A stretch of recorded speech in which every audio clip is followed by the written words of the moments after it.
It was a last-minute change from room 702 to the legislative chambers. Probably several of you went up to the 7th floor, so we're just going to allow a couple minutes to make sure that anybody that goes up there has time to come down. And also, we'll reiterate the consent agenda before the vote in case anybody kind of comes in later. So we'll get started here in a moment.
I will now call to order the meeting of the Omaha Planning Board. The Planning Board members that are here today are Sidney Franklin, Jeff Moore, Patrick Morris, Michael Pate, Jorge Sotolongo, Dave Rosacker, Vice Chair, and I am Greg Rosenbaum, Chairman.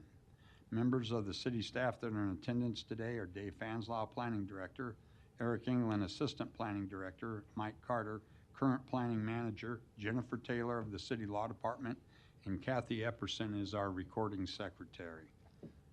Our rules of procedure are as follows. Notice of this hearing has been published. Copies of today's agenda are located on the table in front of us. You are welcome to come down and pick one up. The cases on the consent agenda will be heard first.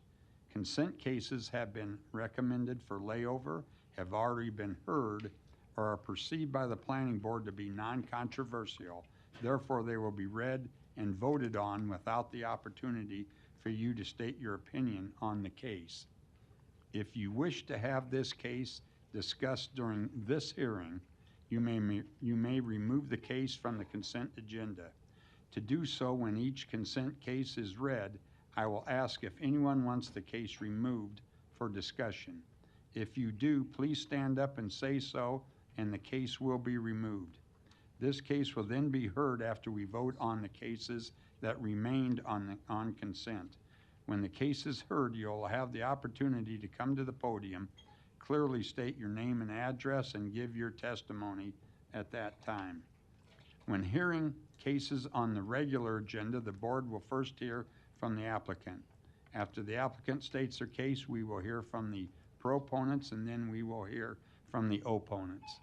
After both sides are heard, the public hearing will be closed, and no additional testimony will be permitted unless a board member requests additional information.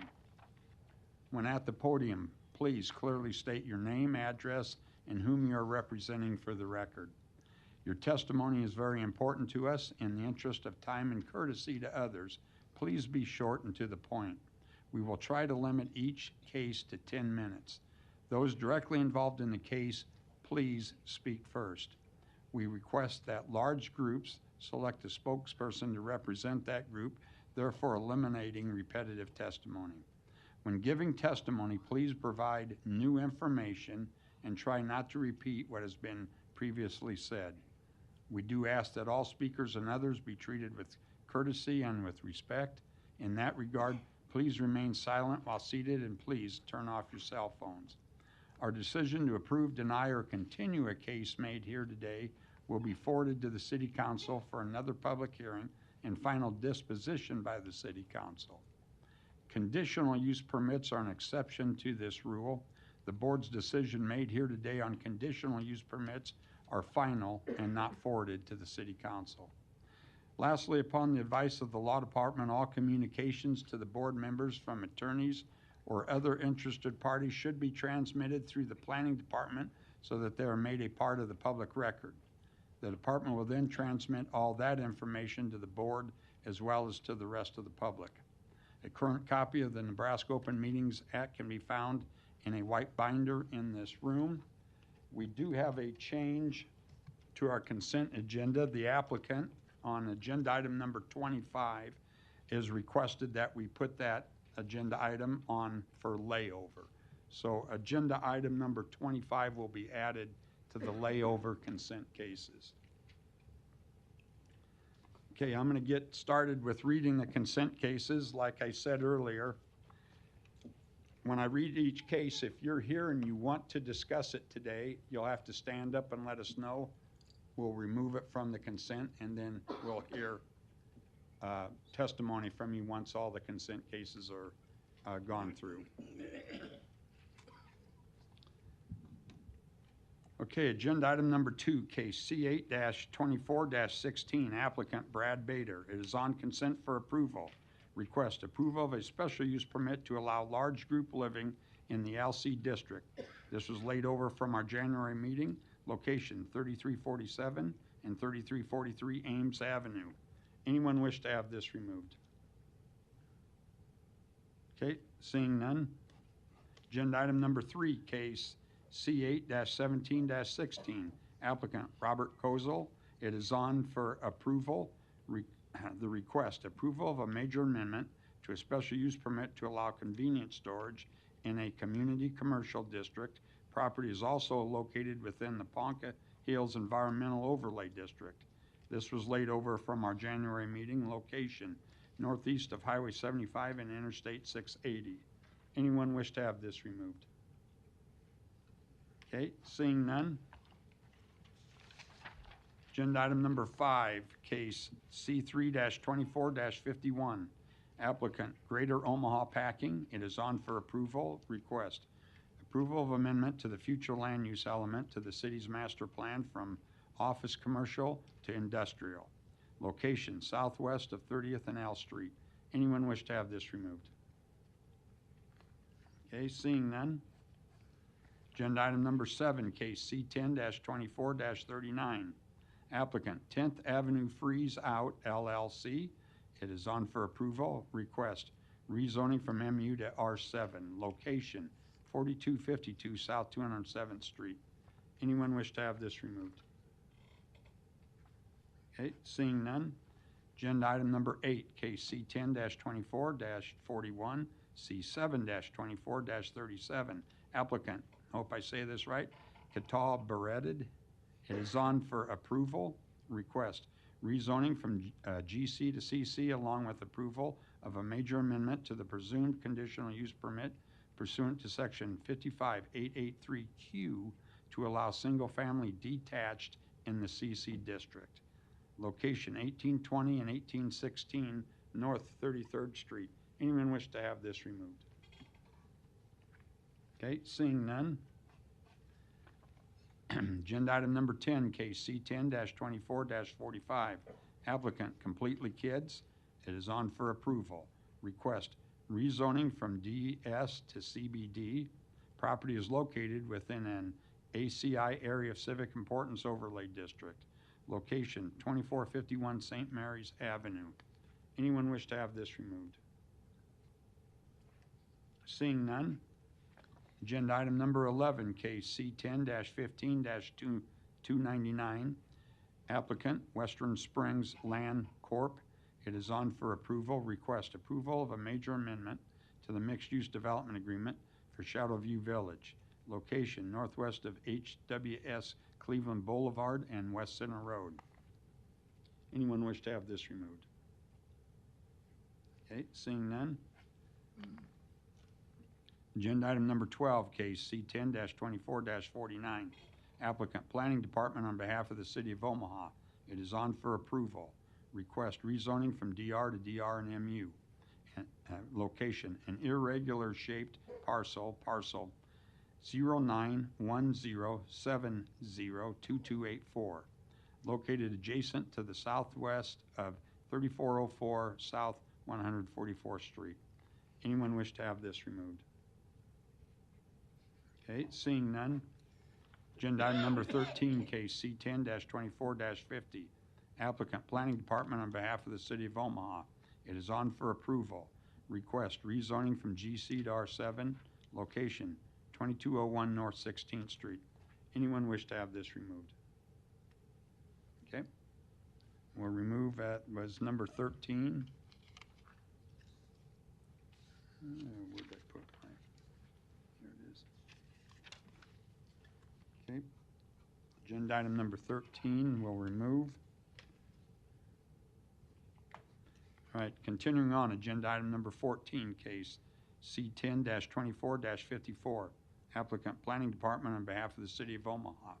It is on for approval. Request rezoning from GC to R4, location 2319 North 18th Street. Anyone wish to have this removed? Okay, seeing none. Agenda item number 15, case C10-24-52, C8-95-39. Applicant Greater Omaha Packing. It is on for consent for approval. Request rezoning from CC and HI to HI, along with the approval of the Major Commercial Corridor Overlay District and a major amendment to the special use permit to allow meat packing and related industries in the HI district. Location, southwest of 30th and L Street. Anyone wish to have this removed? Okay, seeing none. Agenda item number 18, case C10-24-44. Applicant Staub Management. It is on for approval. Request approval of the Major Commercial Corridor Overlay District, location 4925 L Street. Anyone wish to have this removed? Okay, seeing none. Agenda item number 19, case C10-24-47. Applicant Omaha Retail Management LLC, on for approval. Request approval of the Major Commercial Corridor Overlay District, location 4707 South 96th Street. Anyone wish to have this removed? Okay, seeing none. Agenda item number 20, case C10-24-55. Applicant Foundations Development LLC, on for approval.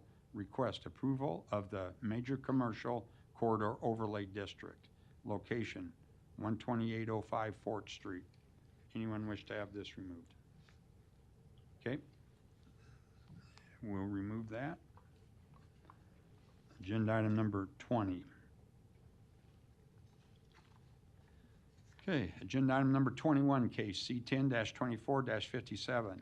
Applicant Children's Hospital. It is on for approval. Request approval of the ACI Area of Civic Importance Overlay District, location 8552 Cass Street. Anyone wish to have this removed? Okay, seeing none. Agenda item number 23, case C7-24-38. Applicant Lund Company. It is on for approval. Request approval of a conditional use permit to allow medical office in the LO District, location 9802 Nicholas Street, number 320. Anyone wish to have this removed? Okay. Agenda item number 23.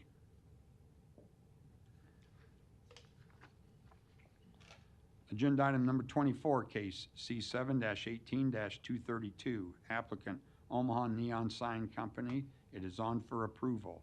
Request approval of a major amendment to a conditional use permit to allow religious assembly in the R3 district. Property is located within a Major Commercial Corridor Overlay District, location 6010 North 49th Street. Anyone wish to have this removed? Okay, seeing none. Agenda item number 26, case C14-24-53. Applicant Douglas County. It is on for approval. Request approval of the vacation of a portion of Curtis Avenue west of Riverside Drive, approximately 213 feet. Anyone wish to have this removed? Okay, seeing none. Agenda item number 6, case C12-24-46. Applicant Patrick Ackerman. It is on for layover.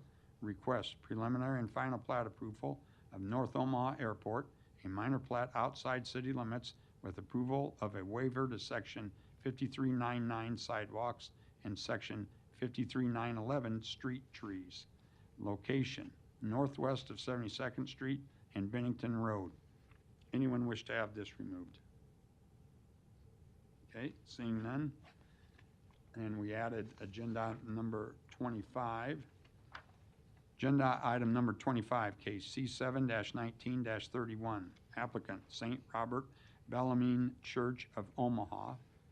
It's on for, was that layover? It's on for layover. Request approval of a major amendment to a conditional use permit to allow religious assembly in the R2 district. Property is located within a major commercial corridor overlay district. Location, 11900 Pacific Street. Anyone wish to have this removed? Okay, seeing none. All right, before I take a motion on those cases on consent, I just read those, and those are going to stay on consent, and no action will be taken today unless you pulled one off. We had 1, 2, 3 cases taken off of consent. Just want to let you know, once we take a motion and vote on it, it'll be done for the day. I hope, did we miss anybody? Okay, doesn't look like it. So for the items that are on consent for approval, do we have a motion? Motion to approve cases numbers 2, 3, 5, 7, 8, 10, 11, 12, 14, 15, 18, 19, 21, 24, and 26. We have a motion and a second. Kathy, please record the vote. Rosacker? Yes. Franklin? Yes. Moore? Yes. Morris? Pate? Yes. Sotolongo? Yes. Mr. Chair? Yes. Approved 7-0. Okay, do we have a motion for the items that were on consent for layover? 6 and 25. We have a motion and a second. Kathy, please record the vote. Franklin? Yes. Moore? Yes. Morris? Yes. Pate? Yes. Sotolongo? Yes. Rosacker? Yes. Mr. Chair? Yes. Approved 7-0. Okay, so those cases that we just voted on, no further action will be taken today. We thank you for coming down. You're welcome to stay, or you are free to leave. We'll get started with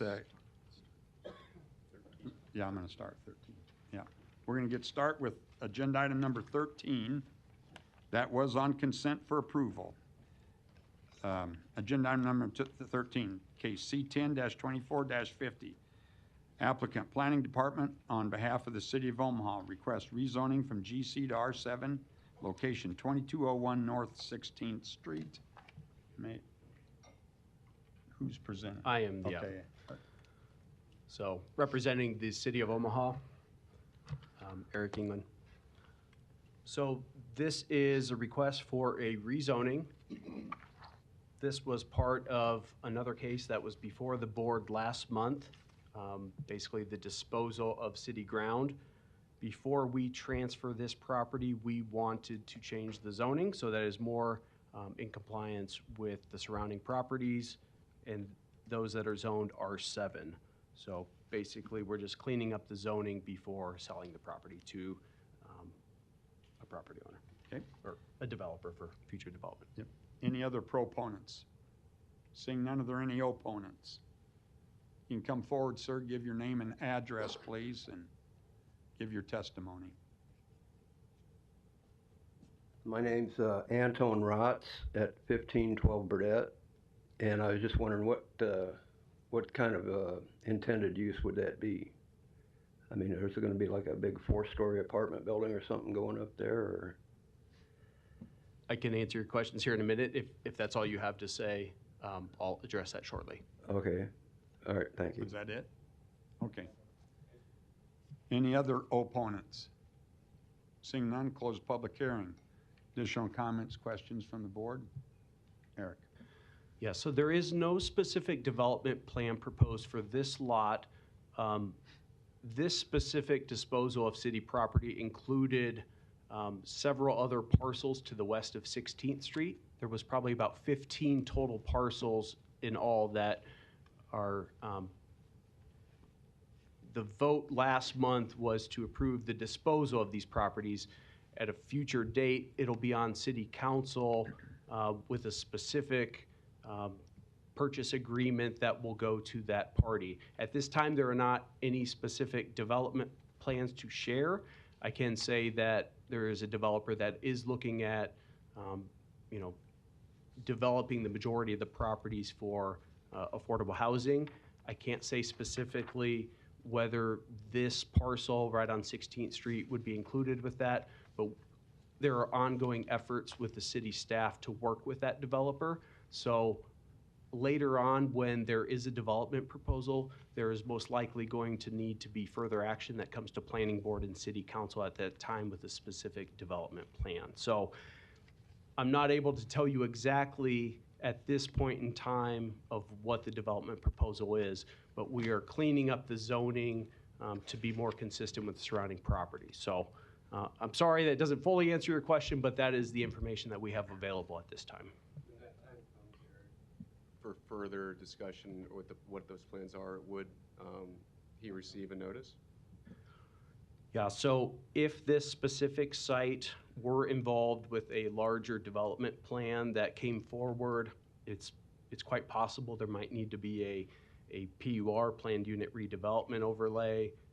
There could be further zoning changes, but if this property is part of those plans, most likely it's going to have to come back to planning board and city council.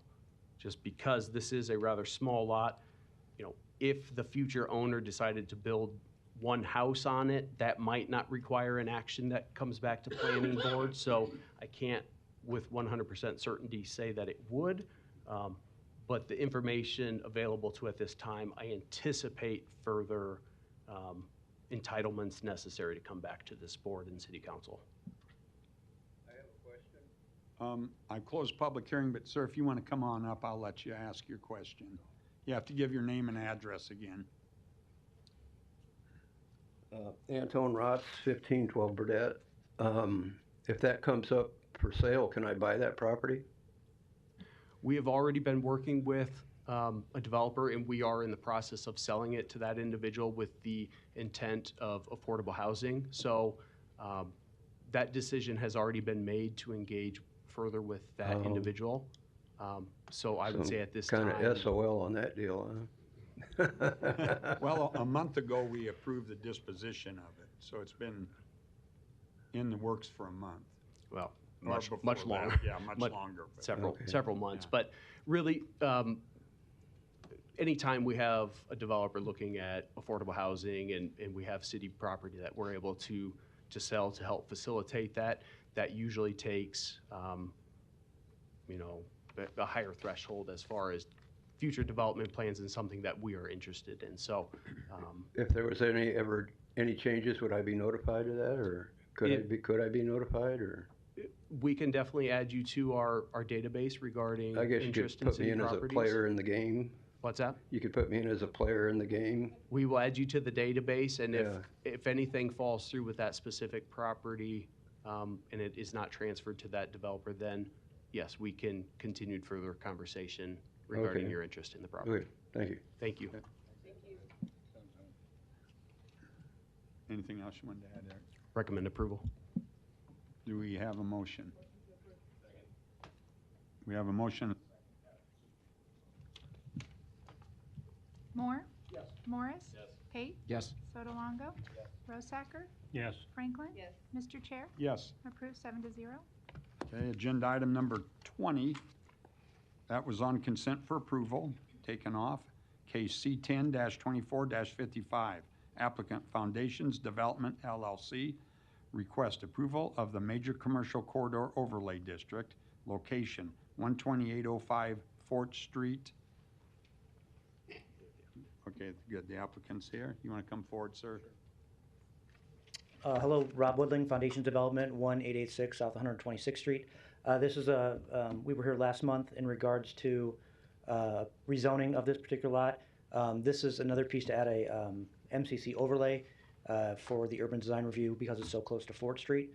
And if you'd like, I'd be more than happy to answer any questions, go over information that we talked about last month if you'd like, or I'll let take over. So, thank you. Okay. Thank you, Rob. Any other proponents? Seeing none, are there any opponents? You can come forward, sir, and give your name and address.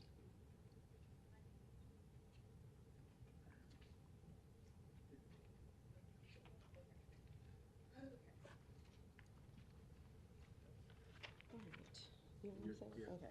So I'm Brianna James. My address is 5407 North 126th Avenue.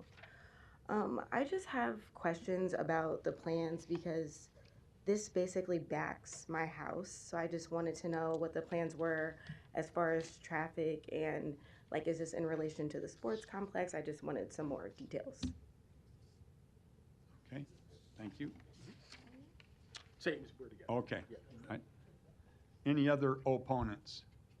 Seeing none, I'm going to close public hearing. Rob, did you want to come forward and? Sure. Brianna had a question about your plans. Sure. Yeah, and this would be unrelated to the sports complex, to the by Tranquility. This would be a affordable mixed income senior apartment building that would be 64 units. There would be no access to the neighborhood. All traffic would go straight to 4th Street. So, and I'd be more than happy to talk to you after this and show you pictures and maps and stuff. So. Yeah, Rob, if you could Sure. Yeah. meet up with them. Will do. Okay, thank you. Any additional comments, questions from the board? Eric, did you want to add anything? Yeah, I would just add that the MCC overlay elevates the design requirements. So anytime that is added to a project, that is for the benefit of surrounding properties or neighbors. It requires increased amount of landscaping. It requires a higher building material design. So yes, you have the separate project that was voted on last month. That will go to City Council at a future date. I don't have that specific date at this time, but this MCC overlay was a condition, and but that is a benefit, and I just wanted to point that out. So staff recommends approval. Okay, do we have a motion? We have a motion and a second. Kathy, please record the vote. Morris? Yes. Pate? Yes. Sotolongo? Yes. Rosacker? Yes. Franklin? Moore? Mr. Chair? Yes. Approved 7-0. Agenda item 23 was on consent for approval. Case C7-24-38. Applicant Lund Company request approval of a conditional use permit to allow medical office in the Allo District. Location 9802 Nicholas Street, number 320. Is the applicant here? Good afternoon. My name's Rich Secor. I'm with Cushman Wakefield Lund Company, commercial real estate company. I represent Tony Halleck, who's an owner of a condominium unit located at the Bloomfield Hills office project off of 98th and Nicholas Street. We have a buyer prospect, a fellow by the name of Tehran Zhang, who's an orthodontist, that intends to open up a second practice at this particular location. His main practice is in Council Bluffs. He plans to open a practice part-time, maybe 2 to 3 days a week during standard hours of 8:30 to 5:30. We think this is a compatible use relative to the park. Some existing uses in the park: business consulting, wealth management, law, real estate lending, a real estate office, photography, various counseling agencies, and employment services. This gentleman, the orthodontist, intends to hire 6 employees, well, 5 in addition to himself, so there'd be 6 employees within the space at any given time, and then the potential of 4 to 8 visitors or clients getting their braces or getting their braces tightened or whatever. About half of those clients are not old enough to drive, so they're being driven by parents or being dropped off. So the required parking ratio or the required parking number stalls for this use is about 16 stalls based upon the city requirements for medical use, 5-to-1 ratio. The space is like 3,300 square feet. So the proposed orthodontist use potentially during peak periods might be 10 stalls, okay? So we feel like we're one under the requirement relative to the use. In addition, the park has ample parking. We have a 5-to-1 ratio. We have 155 stalls throughout the whole park. And based upon every user as it sits today and the required parking, we probably have a excess stall capacity of around 48 stalls. So we have more than enough parking to accommodate anybody that wants to exceed their requirements. So with that, we're hopeful that the planning board will approve of the conditional use permit for the proposed orthodontic use. Thank you. Thank you, Rich. Any?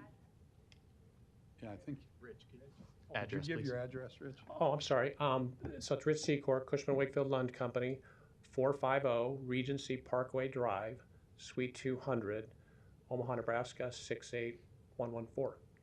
Thank you. Any other proponents? Okay, seeing none, are there any opponents?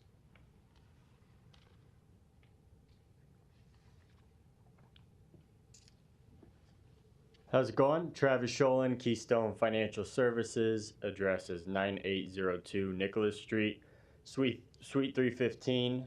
We are next door to the proposed orthodontist. We got a couple concerns. Really, the first is the parking issue. Bloomfield Forum here, you can see that's the 155 spaces that he's talking about. But this is the backside uphill, so anyone that parks here would have to walk all the way around, which we find to be problematic for our own clients that are parking in front of our office right here. This whole strip here, there's about 3 or 4 spaces open at any given time throughout the day. So if we have 14 spaces with 6 employees and 8 patients, and he says that they get dropped off, but I had braces and my mom would stay there. So I don't think they're getting dropped off for an hour appointment. So 14 spaces in this area is pretty tight. So then that leads to parking on this side of this building where they still have to walk around, because a lot of this parking, like I said, just gets filled up. And with law and wealth management, things like that, we do work with a lot of elderly clients, and them walking through the parking lot in the winter months has always been a problem and is right now. So with 14 additional spaces taken up, we just see that being a huge issue for not only us, but the other businesses around us that have a lot of elderly clients walking through there. And then the second issue, being as how we have adjoining walls here, would be the concern of noise. And orthodontics office and dental, our conference room lies right next to there, as well as a few of our employees' offices. And we do have employees and clients with sensory disorders that we would just ask that if they are approved and if they moved in, that when they do their build out, they are cognizant of that being our neighbor and the noise issues that might come with it. That's all I had to say. Thank you. Thank you, Travis. Any other opponents? Seeing none, close public hearing. Rich, where'd he go? Oh, there you are. Couldn't see you behind. Did you want to come up and Sure. address the Never points done that this Travis before. made? You've already talked about parking, but Sure. if you want to. So the green unit is a subject unit where this orthodontic will be occupying its space, about 3,300 square feet. Again, we think the parking needs are around 10 stalls or so, which is interesting because there are about 5 stalls right in front, and there are 5 stalls across the drive. So there's roughly 10 stalls kind of corresponding to this unit. The gentleman's unit next door, he's got a similar type ratio. He's got 5, 6 stalls along here, and he's got 5 or 6 stalls here. So if parking ever was an issue with anybody occupying this park, the association could always dedicate this area here, which nobody really parks in, as maybe dedicated employee parking to help free up visitor parking in proximity to the various entrances to the various units. So that would be the potential solution, in my opinion, if parking ever became a burden, whether it's this use or any other use. Rich, I was curious, do any of the operators or the businesses have signage saying, you know, only park here for this business? Is there any of that, or is it just to my kind of knowledge, shared and open? Dan Hannon, who's the association director, yeah, I don't think there's any designated parking. Okay.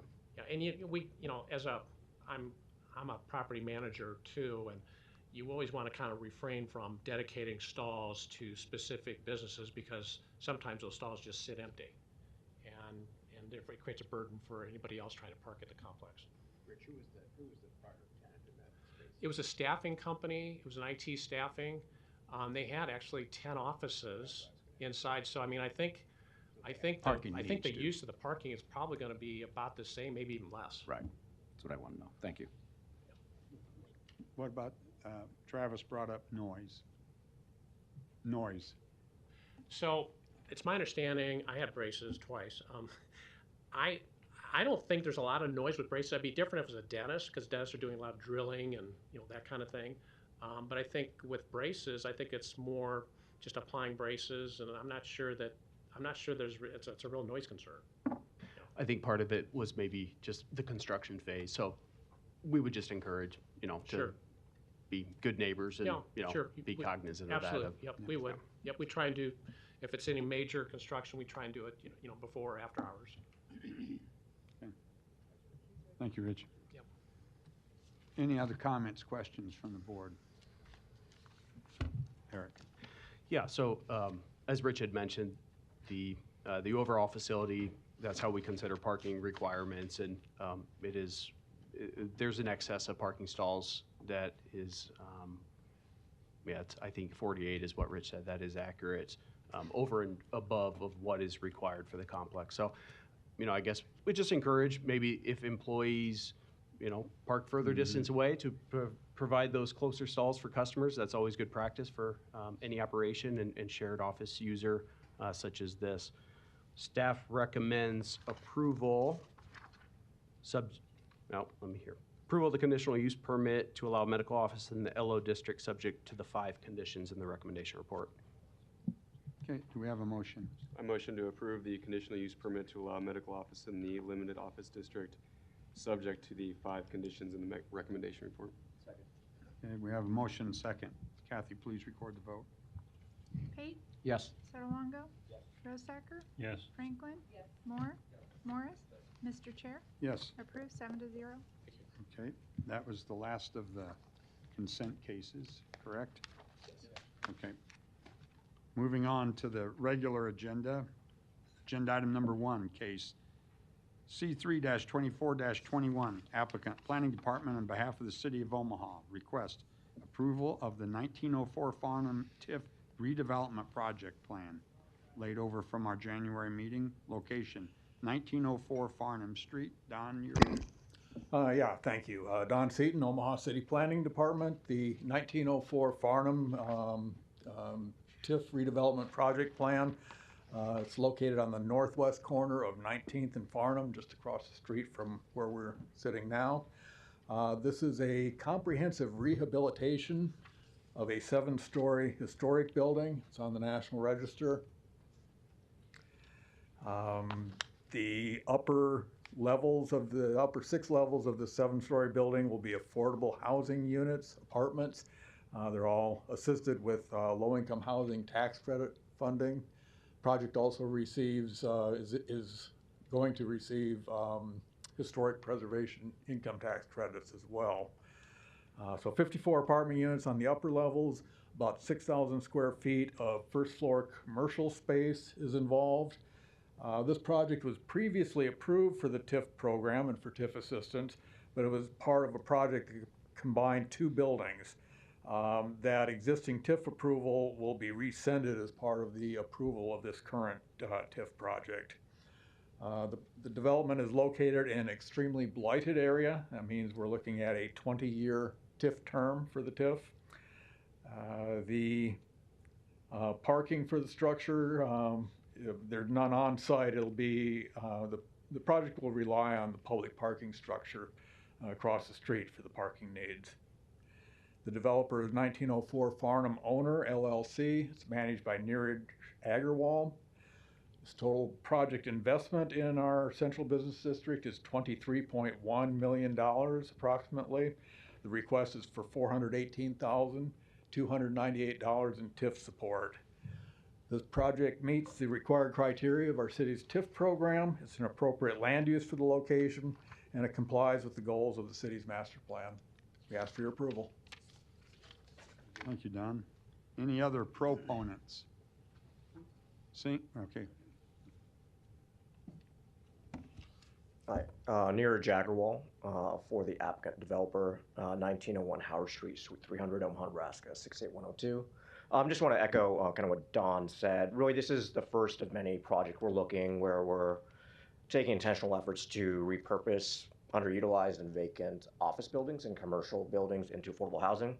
I think during COVID and afterward, it's been a kind of ongoing refrain to convert these underutilized office buildings into affordable housing. So this is the first of many we're looking at. But like Don mentioned, to give it a bit more color, it'll be 54 units, 16 studios, ranging from $650 to about $795 in rent, and 36 one bedrooms that'll be, I think, around $795, upwards of high 900s for the rent. The mix on the first floor, looking to bring in a breakfast lunch concept to replace Manhattan Deli, and then 2 smaller office suites, likely law firms or smaller kind of businesses like that. Relative to timeline, we're looking to start in roughly 90 days on the construction process. It would probably take about 14 months. DOTComm Construction is the presumed general contractor, and we're just looking forward to start the project. So happy to answer any questions you may have. Thank you. Okay. Any other proponents? Seeing none, are there any opponents? Seeing none, I'll close public hearing. Additional comments, questions from the board? Eric, Staff recommends approval. do we have a motion? We have a motion and a second. Kathy, please record the vote.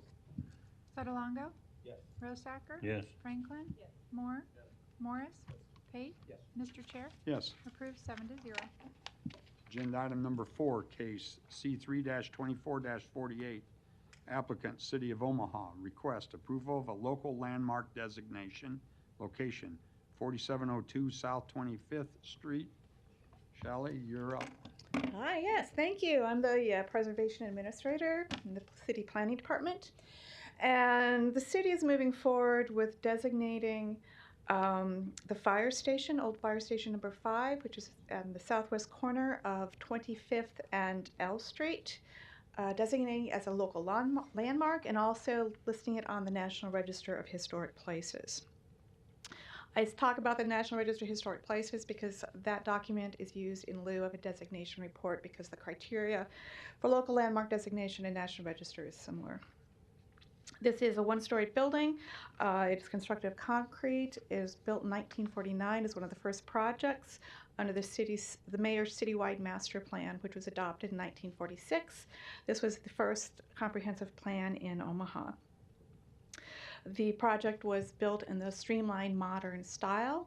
It is a unique example in Omaha of this particular style. We have very few of these style of buildings left. It was designed by William L.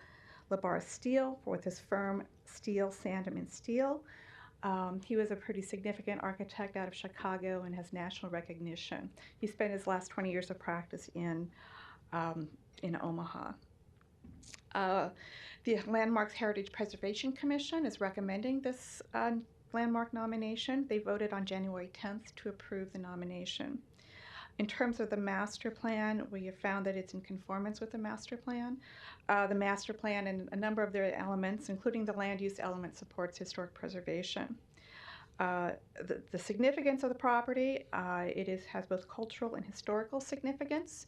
Historically, it was associated with the development of South Omaha and firefighting in the meatpacking industry. Its location was between downtown and the meatpacking packing facilities, which were both prone to fire. There was also a coordinated effort to fight fire with South Omaha and the meatpacking and the city of Omaha, which is sort of a unique collaboration. It's also important for its architecture being the streamlined modern style and being a unique example. So I guess at this point, we are recommending that you approve this landmark nomination. Thank you, Shelley. Sure.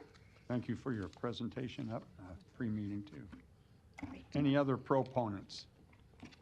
Seeing none, are there any opponents? Seeing none, I'll close Seeing none, I'll close public hearing. Additional comments or questions from the board? Eric, did you want to add anything? I would just add that we have an RFP, request for proposals, that have been issued more than a month ago, and it closes at the end of February. So we wanted to make sure to designate the property while the city was still the owner. So staff recommends approval. Okay. I do have a question. Sure. Given the property's lack of parking and difficult kind of redevelopment hurdles, I do wonder what limitations we're placing on by adding this designation. I'm not necessarily against it.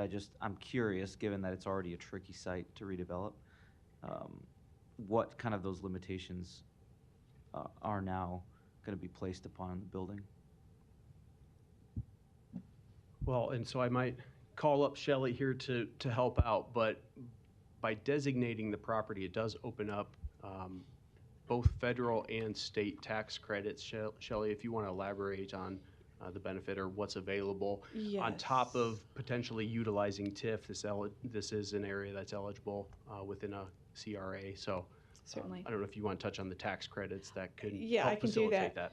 that. The National Register opens up the access to both the federal historic tax credit, which is a 20% tax credit on the qualified rehabilitation costs, and it also the opportunity for the state historic tax credits, and that is a 25% offset. So theoretically, you can offset 45% of the costs, the rehabilitation costs, with the tax credits if the developer chooses to do so.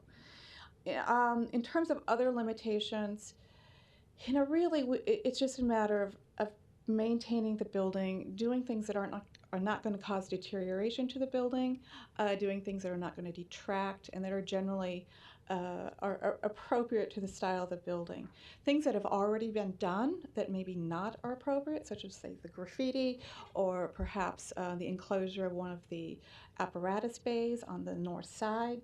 Those type of things, there's no requirement to reverse those or to restore it to what it was originally. It's really a matter of sort of preserving what you have there, and then whatever changes you make are reasonably appropriate to the building. The commission tends to have an attitude of really wanting to work with developers and find solutions. There are a number of architects. We have architects, myself having practiced in architecture, who we try to be very solution-based when we place these limitations relative to preservation. And I would just add, the property is zoned MBD, which does not require on-site parking. But yes, I understand the city that we live in and the location that, yes, there's probably going to be some parking needs for any future tenant or operator, depending on what their proposal is. So, we would encourage just coordination. There are several parking lots, surface parking lots that are in the area.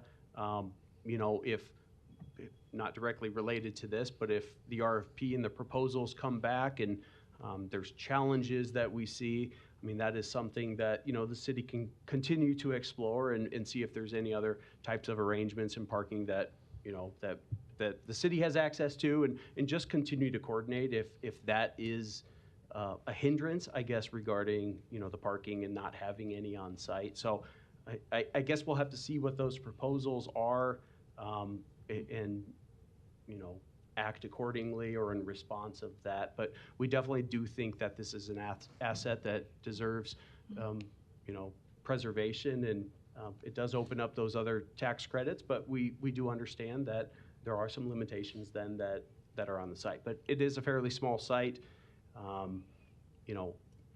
If it wasn't eligible for a landmark and somebody knocked down the building, there's not much that you could put on it anyways, and we would hate to see it just become an addition of the parking lot that exists to the south. So agreed. Yeah. No, I think it's a great asset. I don't want to. I just wanted to understand a little bit more what the designation does.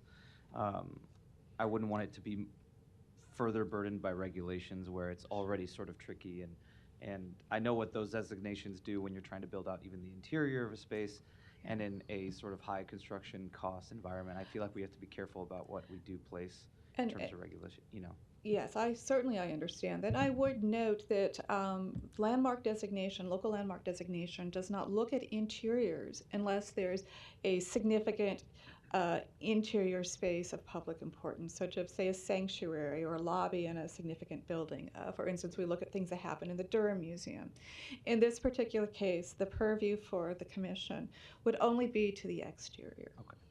And the tax credit programs, though, if they were to be implemented, They do would look- dictate the inside, though, I believe, so that's... Yes, they would look at the interior.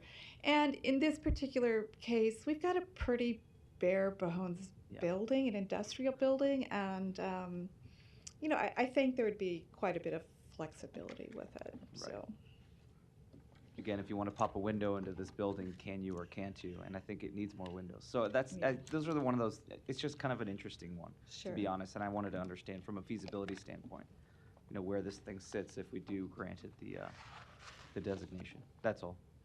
I would add that the RFP that has been issued is very clear that the city is partaking this exercise as far as nominations. So that information should be out there to any potential buyers, and the RFP is very clear on that. And there's documentation that supports that that's been provided. all right, thank you. Okay, Eric, we're back to you again. The staff recommends approval. Any additional comments or questions? Okay. We have a motion and a second. Kathy, please record the vote. Rosacker? Yes. Franklin? Moore? Morris? Pate? Sotolongo? Mr. Chair? Yes. Approved 7-0. Agenda item number 9, case C10-24-42, C7-24-43. Applicant Bob Schlott. Request rezoning from DS to CBD along with approval of a conditional use permit to allow outdoor entertainment in the CBD district. Property is located within an ACI Area of Civic Importance Overlay District. Location 727 South 13th Street. May we hear from the applicant, please? Good afternoon. Matt Herzog with Project Advocates, 1313 Cummings Street, Suite 200, Omaha, Nebraska, 68102. I'm here today to talk about the rezoning of this land from DS to CBD. The intent here is to have a public park, privately funded through some great donations, largely led by the Schlott family that currently owns the property. This is a parking lot now that would turn into a interior city park downtown to offer respite for people in the old market, also homeowners around there. It has some green space for different entertainment activities that could take place there as well. The other part of this is a conditional use permit for the outdoor entertainment piece. Okay. Anything else? We're working with the adjacent property owners. I know the 1213 Jones, which is this property up here. We've been working with them on, there's currently a curb cut to allow access, and they do come across the existing adjacent property to park in there. We're in discussions with them about eliminating that curb cut. I know they would like to keep it potentially for future. And I think our biggest concern is if this is a public park, trying to eliminate vehicles to be in that park to cause potential issues for people that are in the park. And then we're also working with Bemis, which is to the south here. The improvements you see on their property, we've been in close coordination with them, and I think they're in support of the project as well. The last piece of this is on 12th Street. This current plan does show some elimination of angled parking. We've been working with the city on the requirements there. There's an opportunity if the city's not agreeable to removing the angled parking to potentially look at maybe parallel parking. The goal is to really connect, for pedestrians walking down through this area. Currently, right now, the sidewalk ends, but we want to have straight connectivity down through to Bemis as well, and be able to enhance the park amenities with that. But we're open to further discussions with the city on that. Any questions? I have a question.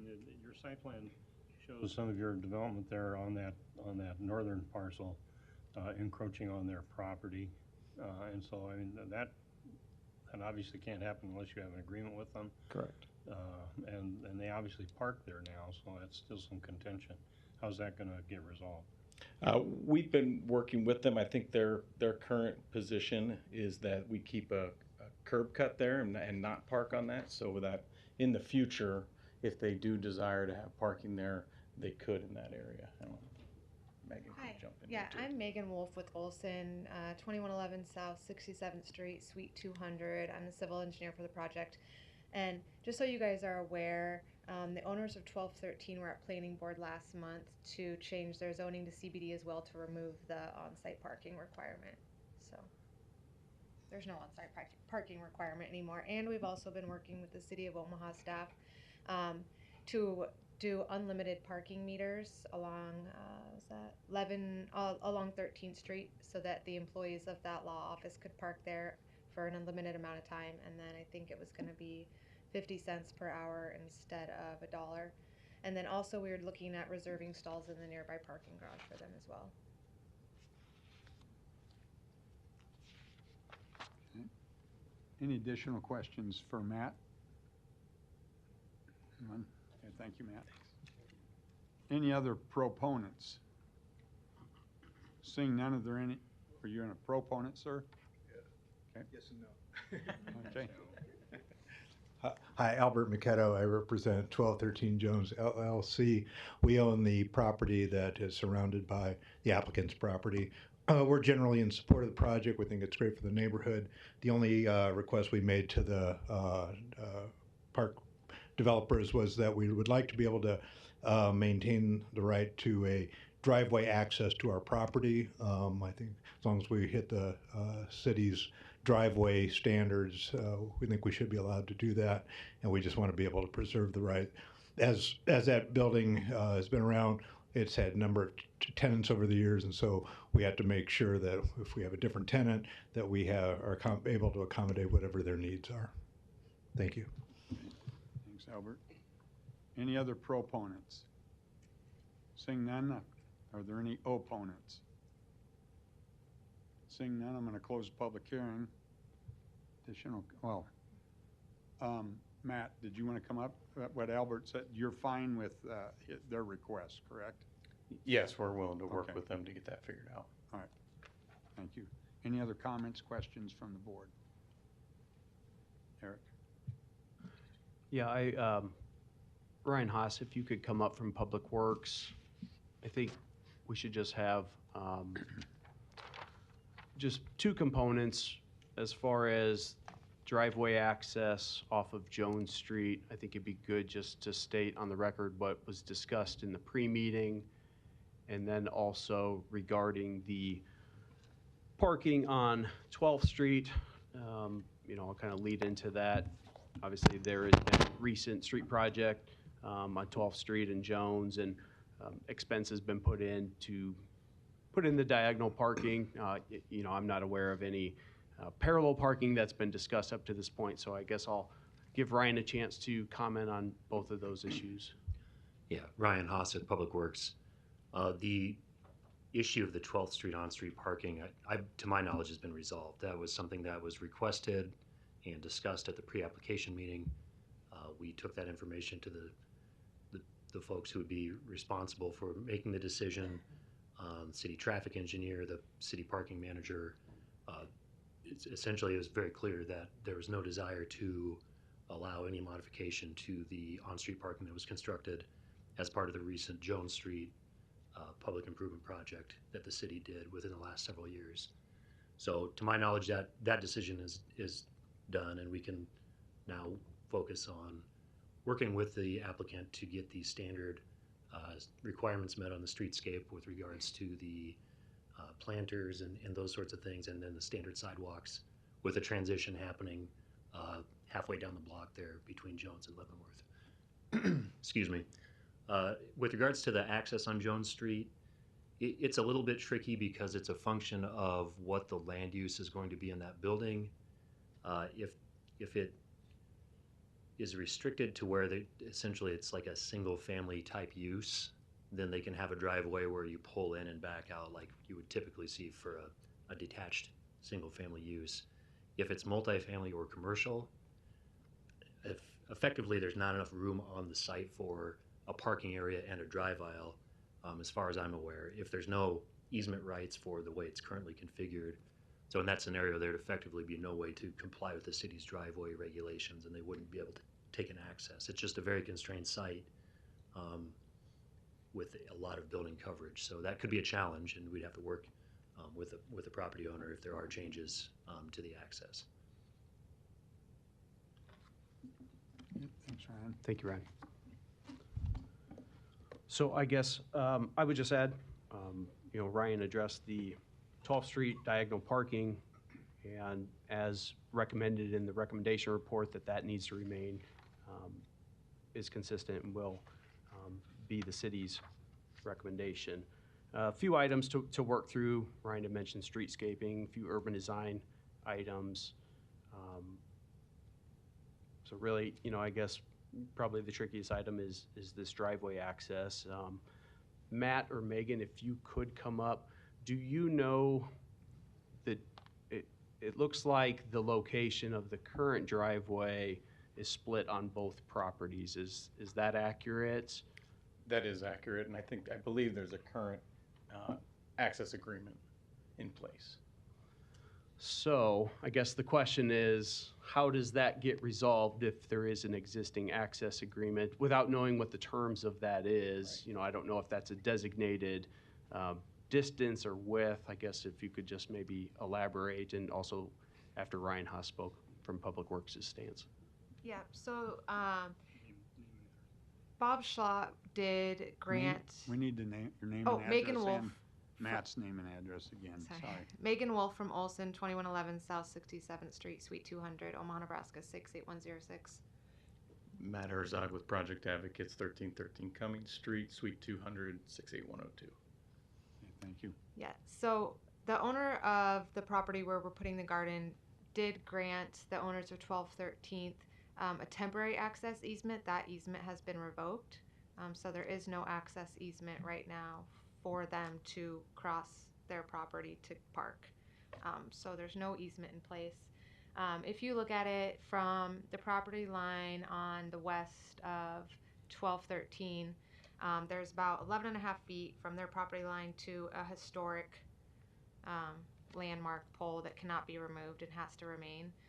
So there is not enough room to comply with the City of Omaha driveway standard, which is 16 feet. Thank you.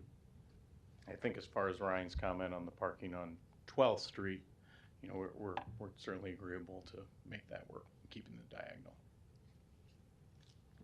Okay, thank you. You can continue dialogue. I will read the city's recommendation. Staff recommends approval of the rezoning from DS to CBD, approval of the conditional use permit to allow outdoor entertainment subject to the 17 conditions in the recommendation report. Was there any additional comments or questions? Dave, did you have, I wrote down that you had a question earlier. Did you get that answer? I mean, there's a lot of contributing issues there on this access to the west side of the property there. And I guess from your testimony, Albert, that you're content that somehow something could be worked out to your satisfaction. Am I understanding that correctly? You want to come back up, Albert? Yeah. Yes, we believe so. Name and address again. Albert McKetto, 1213 Jones Street. Thank you. Yeah, we can, I'm sure we can work something out. Everything. We may, it could be that at some point in the future that does switch to a different use, which could be single family. So we would have room for a driveway within the regulations of the city to do that. So we just want to make sure we go on record of saying that we want to preserve the option to be able to do that, if not now, someday in the future. Thank you. Well, Eric, if I'm not mistaken, if we approve it this way, that doesn't exist, right? I guess I would probably defer and maybe have Ryan come up.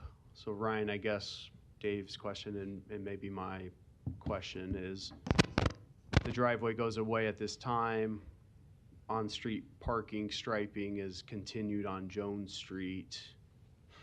If there is a single-family future user for that building, where does that put us regarding new metered parking that's been placed on Jones? And That'd be subject to a future application by the property owner at that time. And that would be reviewed by your department and Park Omaha. Correct. Driveway regulations, Park Omaha with the meters and the diagonal stalls. And potentially, if it was viewed acceptable, then the modifications are made to allow that. Separately at that time, yeah. Does that sound reasonable, Albert? Yep. Okay, I'm satisfied then. Do we have a motion? I'll make a motion to approve the rezoning from DS to CBD. Approval of conditional use permit to allow outdoor entertainment in the CBD district, subject to the 17 conditions in the staff report prior to reporting to council. Oh, this doesn't go to council, does it? Only the rezoning goes to council, so. Okay, we have a motion and a second. Kathy, please record the vote. Franklin? Moore? Yes. Morris? Pate? Yes. Sotolongo? Yes. Rosacker? Yes. Mr. Chair? Yes. Approved 7-0. Agenda item number 16, case C11-73-78, C7-24-56, applicant BDS Properties. Request approval of a major amendment to the Plan Unit Development Overlay District, along with approval of a conditional use permit to allow single-family attached in the R4 district. Location, east of 80th and Reed Streets. May we hear from the applicant, please? Hi, my name is Christina Spangenberg, representing BDS Properties. We are here regarding lots 1 through 10 at North 79th Court and asking for a major amendment to the current PUD, along with a conditional use permit for the construction of 8 single-family attached buildings for a total of 16 units. Okay. Anything else you want to add? Do you have any questions? Any questions from the? Yeah, we might have some, but. We might, yeah. We've discussed this in the pre-meeting, but that's Okay. why we're, anyways, yeah, we might have some additional, but. Absolutely. Okay. Did you s- My personal address? Yes. Or business, whichever. Yeah, 2204 North 188th Avenue, Elkhorn, Nebraska. Yeah. Any other proponents? Seeing none, are there any opponents?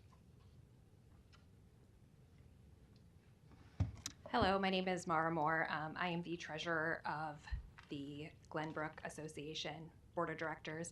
My address is 7806 Reed Plaza, and I'm here to represent the board. I'm not going to reiterate the letter that we sent you guys along with email communications.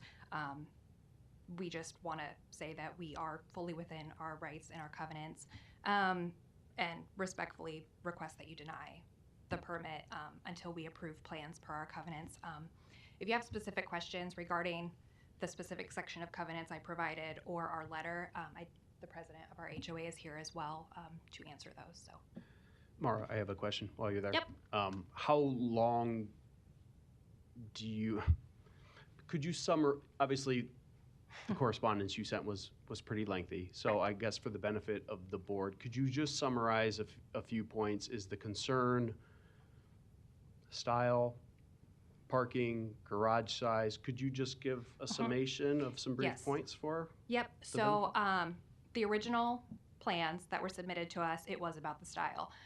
The second set of plans, it has a big portion of it is the number of units. We're a very spacious community, and we believe that the 16 units is too many.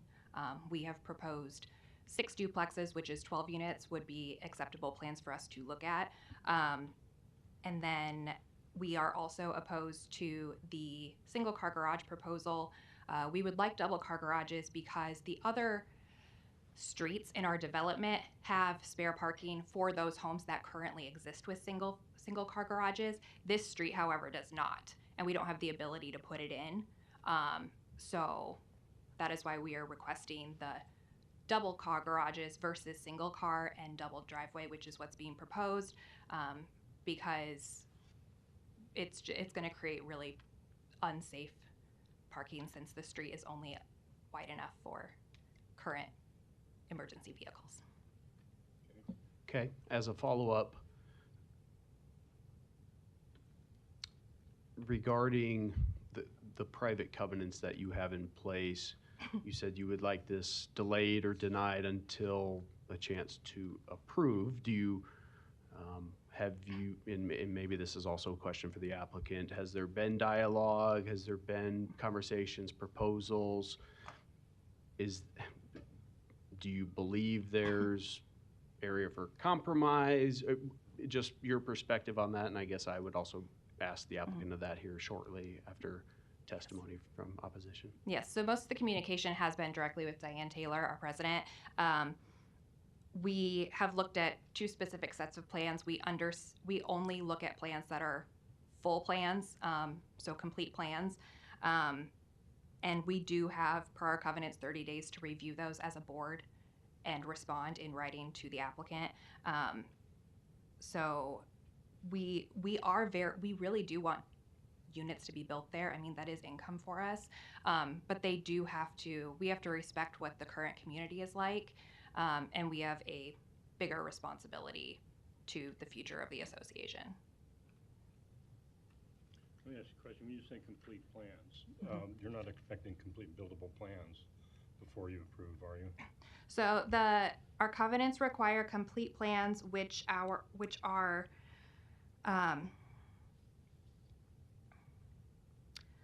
they are specifications that show the nature, kind, shape, heights, materials, color of paint, number, and location of the units. Okay. Well, they're close to that, so maybe they don't have the narrative for what kind of materials on what's already been given. We have already actually come to an agreement on that. Their application, which states the hardy board and that sort of thing, we've already come to an agreement on that with previous plans. So we're not opposed to that. It's purely at this point, it's the number of units as well as the single car versus double car garages. So those are really the two principal units, yes. Issues you're talking about? Yes. Do your covenants actually restrict the number of units? Yes, so our covenants indicate that, let me find it quick.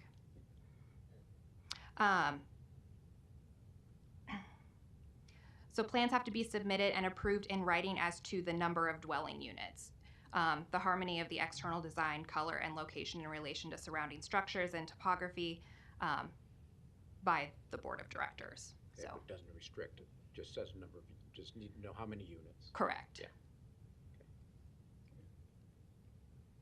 Okay, any additional questions? Mara?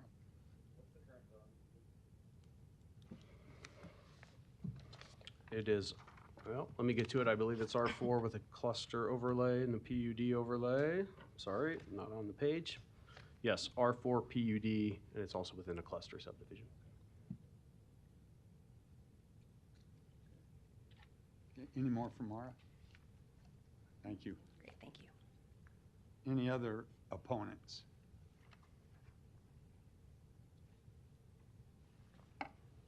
My name's Diane Taylor. I live at 7037 North 79th Court. I am the current president of the Glenbrook Homeowners Association.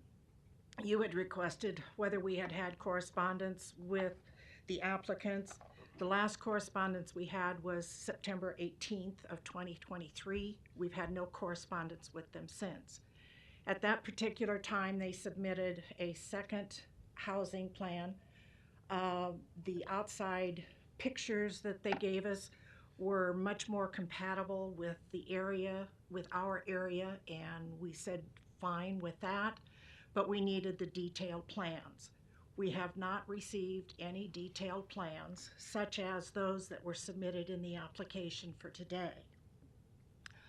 Our concern is, like you say, the double garage and parking. We've run into this situation in our single family area where parking in our streets is not allowed. We've had to post it. According to the fire department for the city of Omaha, the streets have to be, there has to be a 24-foot clearance on the street for the access of emergency vehicles. This street, as I measured it this morning, is currently 22 feet wide. If you put in a double garage with a double wide driveway, you're at least giving parking for at least 4 vehicles without a problem. If you put in a single car garage and you have 2 or 3 vehicles, we all know people do not park behind their own car. That means somebody has to get up the next morning, move their car, so the person in front of them can get out. With the spacing of 16 units on this particular street, there will not be any curbside unit or space for street parking. So street parking will not be allowed on that street at only 22 foot wide. In addition, a 2-car garage would expand the square footage of the home and make it more a better perspective from a buyer standpoint than the current 1 single car garage. So those are our primary concerns at this point. We have to look at, as a board, we have to look at what's best for the community 10, 20 years from now, not just to sell the property and sell homes. We have to look at it down the road. So we're looking at what's going on and what's going to happen to these 10, 12 years down the road. I'm not going to be on the board at that particular point in time, but people after me will have to go by what we've decided today. Okay. Any other questions? Any questions for Diane? Okay, thank you. Thank you. Any other opponents? None? Okay, I'll close the public hearing. Christina, did you want to come up and give you the opportunity to Yes. address some of their concerns I or all of their would. concerns? So we have been in communication with the HOA and submitted plans to them, and have addressed all of their concerns, to the point that we have specific, duplexes, is what our plan does provide, with the 16 units. I also have this is the current neighborhood. This is the area where we propose to build 16 units. This is an estimate, but a fairly good estimate. The area here is 56,000 square feet that we're proposing to put the 16 units on. These lots over here consist of 16 current units in the neighborhood, and the area of that is less than what we're proposing to put 16 more units on. The other area of concern was the 1-car garage. There are many units in the neighborhood already with 1-car garage stalls, and we have mitigated the issue of the parking. Sorry, I have a lot of paperwork up here. Let me find my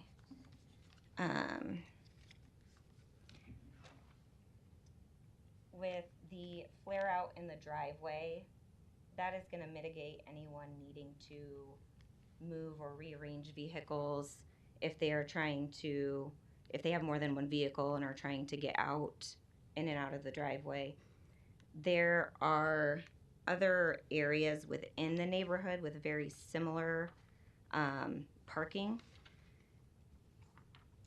For example, and this is just one, but this is a flare out right here. This is cement right in front of these units. There's a flare out here, here, and this is just one small section of the neighborhood. Christina, that house you just showed us, is that a 2-car garage or 1 car? I may not know just by looking at that. Let's see, I believe that's a 2-car, actually. I believe that's a 2-car garage stall with that extra parking. And then, as far as dialogue for approval, like I said, there was a lot of communication. We specifically asked them what they wanted. I have highlighted here their asks. The only item listed here, sorry, that's a little fuzzy. The only item listed here that we had asked to veer off from was the 2-car garage stall. And coming up with plans, official plans and site plans is timely and costly, to say the least. So we asked to come up with those requirements. We made a plan that fit those, asked them to accept the 1-car garage stall instead of the 2.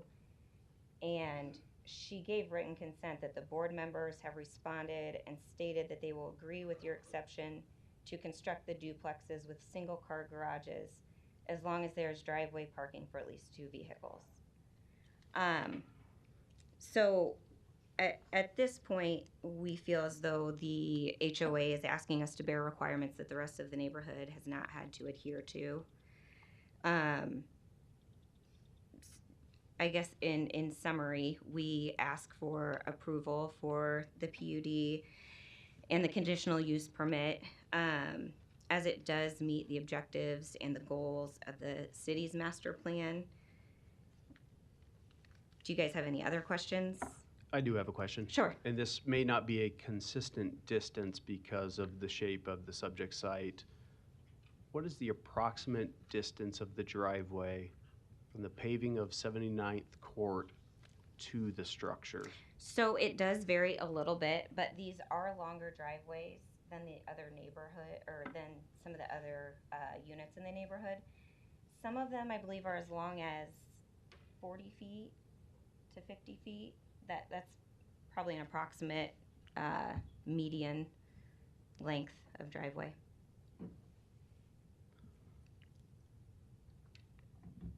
So my next question,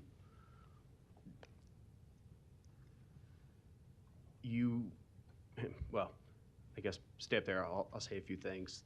The city is not a party to the private covenants. Mhm. Obviously, I think it's important for this conversation, though, to occur because it does ultimately impact the potential of the buildability of these lots or this project. So, you know, we are talking covenants that the city is not reviewing, a party to, subject to. So I wanted to throw that out there. You know, we are reviewing our city criteria, regulations, you know, policies as it is. And obviously that's where the recommendation report really has its basis in. But I guess my question to you, do you recognize the need for the HOA to sign off on your project in order to move forward? I guess, where do you stand on that? Let's say the planning board recommends approval today. Let's say this goes to city council. Let's say this project is approved by the city through the normal channels of entitlement. You are then, you know, to the point of recording a final plat, administrative minor plat, leading up to building permits, submitting to the city. We approve the building permits. You start construction of the homes. Where do you view the private covenants as it relates to your project overall, and where that puts you? Yeah. So, I mean, it's been our goal the whole time to find something that works for both of us. It's come to my attention that this isn't the first time a builder has had issues with the HOA. There's nothing in their covenants that say that there's nothing that we are proposing that their covenants have outlined that we are unable to put there. Like I said, the rest of the neighborhood, we're putting in what's already there. Again, it's still our goal to work with the HOA and do what's best for everybody and come to an agreement prior to starting construction. Yeah, if I can just make a comment. So from my lens, it appears that you're trying to comply with some of the requirements the HOA has put upon you. It just seems like you have. And Yeah. HOA, I know you've been trying to work with them as well. I would continue to, I would advise you to continue to have your dialogues. But if there are existing homes that have single driveways already there, you've got evidence, obviously, that you've had communications with the HOA.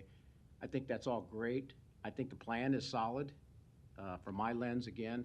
And again, from the HOA's perspective, continue to have dialogue with them. They're not your enemies, right? Maybe neighbors at some point in time, but that's the best way to solve the problem.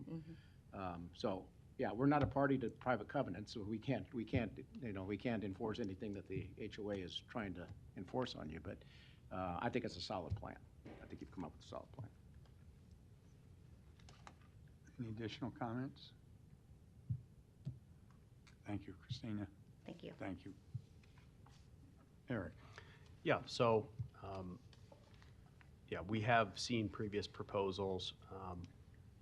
Those were, I don't recall, I believe there was a layover at a planning board several years ago of a different development for this site that did not come back. I don't remember those exact details of that project. But really, we are reviewing the project as it comes in with our regulations, as I said. And so there are two important components, I think, to specifically identify here. And as the report is written, there are two waivers currently with zoning code that would be required, which are being supported. And so one of those is the setback of the home. Current cluster regulations require a 25-foot setback anytime you have a garage that's oriented to or facing a private way. So that'd be 79th Court. We are currently in the process of a zoning code amendment that will be on City Council February 27th for public hearing that would drastically modify and reduce that, as you are aware that we have previously heard at this board a couple of months ago. And that's basically in response to trying to adapt the need for housing and more compact, unique designs when it involves clusters and PUDs. Yes, this is a much older PUD than what we have been seeing with new developments that are bringing up the homes and garages closer to the private street. But with the anticipated zoning code amendment, hopefully City Council approves that here within the next month, that would no longer be a waiver that is needed. So we are supportive of that. The other one is related to the number of parking stalls. And that is specifically because on the specific lots, there is only one stall that is technically being required. However, due to the long driveways that I was asking Christina about, we believe that ample parking is being provided. Usually each unit would require 2 parking stalls. It doesn't require two garage or anything like that, but the zoning code requires 2 parking stalls on site. But because of that extra length of the driveway that does cross over from property line to the private outlot that 79th Court is within, we are supportive of that as well. So I would just reiterate that we are not a party to private covenants, whether it's this site or any other. I do encourage continued coordination. We'd like to see, this area be developed. We do think it's compatible with the surrounding PUD. There is a combination of single-car garage, 2-car garage, different styles that exist there now. So city staff is comfortable with the recommendation for approval moving forward, but we do, strongly encourage continued coordination because ultimately, I don't know where it stands as far as a private matter, and I'll defer to the HOA and the developer on that. But with that being said, staff recommends approval of the major amendment to the PUD subject to submittal of acceptable final PUD plans prior to City Council, and approval of the conditional use permit to allow single-family attached in the R4 district subject to the 8 conditions in the report. Do we have a motion? I would move approval of the major amendment to the PUD unit redevelopment overlay district subject to submittal of an acceptable final PUD plans prior to forwarding the request onto City Council, and approval of the conditional use permit to allow single-family attached in the R4 district subject to the 8 conditions outlined in the report. Second. Motion and a second. Kathy, please record the vote. Moore? Yes. Morris? Yes. Pate? Yes. Sotolongo? Yes. Rosacker? Yes. Franklin? Yes. Mr. Chair? Yes. Approved 7-0. Thank you. Thank you. Agenda item number 17, case C11-22-180. Applicant Talented 10th Group, Inc. request approval of a major amendment to the Plan Unit Redevelopment Overlay District. Location 3324 North 16th Street. Okay, hi Don, you're up. Hello everyone, Don Curry, Executive Director, Talented 10th Group, 3324 North 16th Street.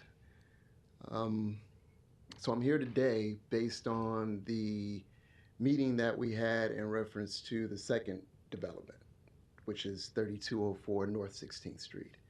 That's going to be another threeplex.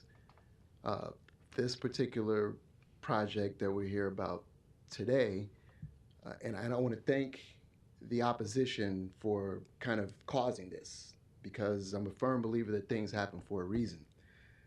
And I want to also apologize to Mr. Director, Assistant Director in the Planning Department if it appeared as though I went rogue and just literally violated the PUR agreement. And I'm purely going to plead just lack of knowledge and being an emerging developer and not used to the system and what the PUR meant here in Omaha. And I was thinking today, like, okay, what caused me to really go down the path of making changes?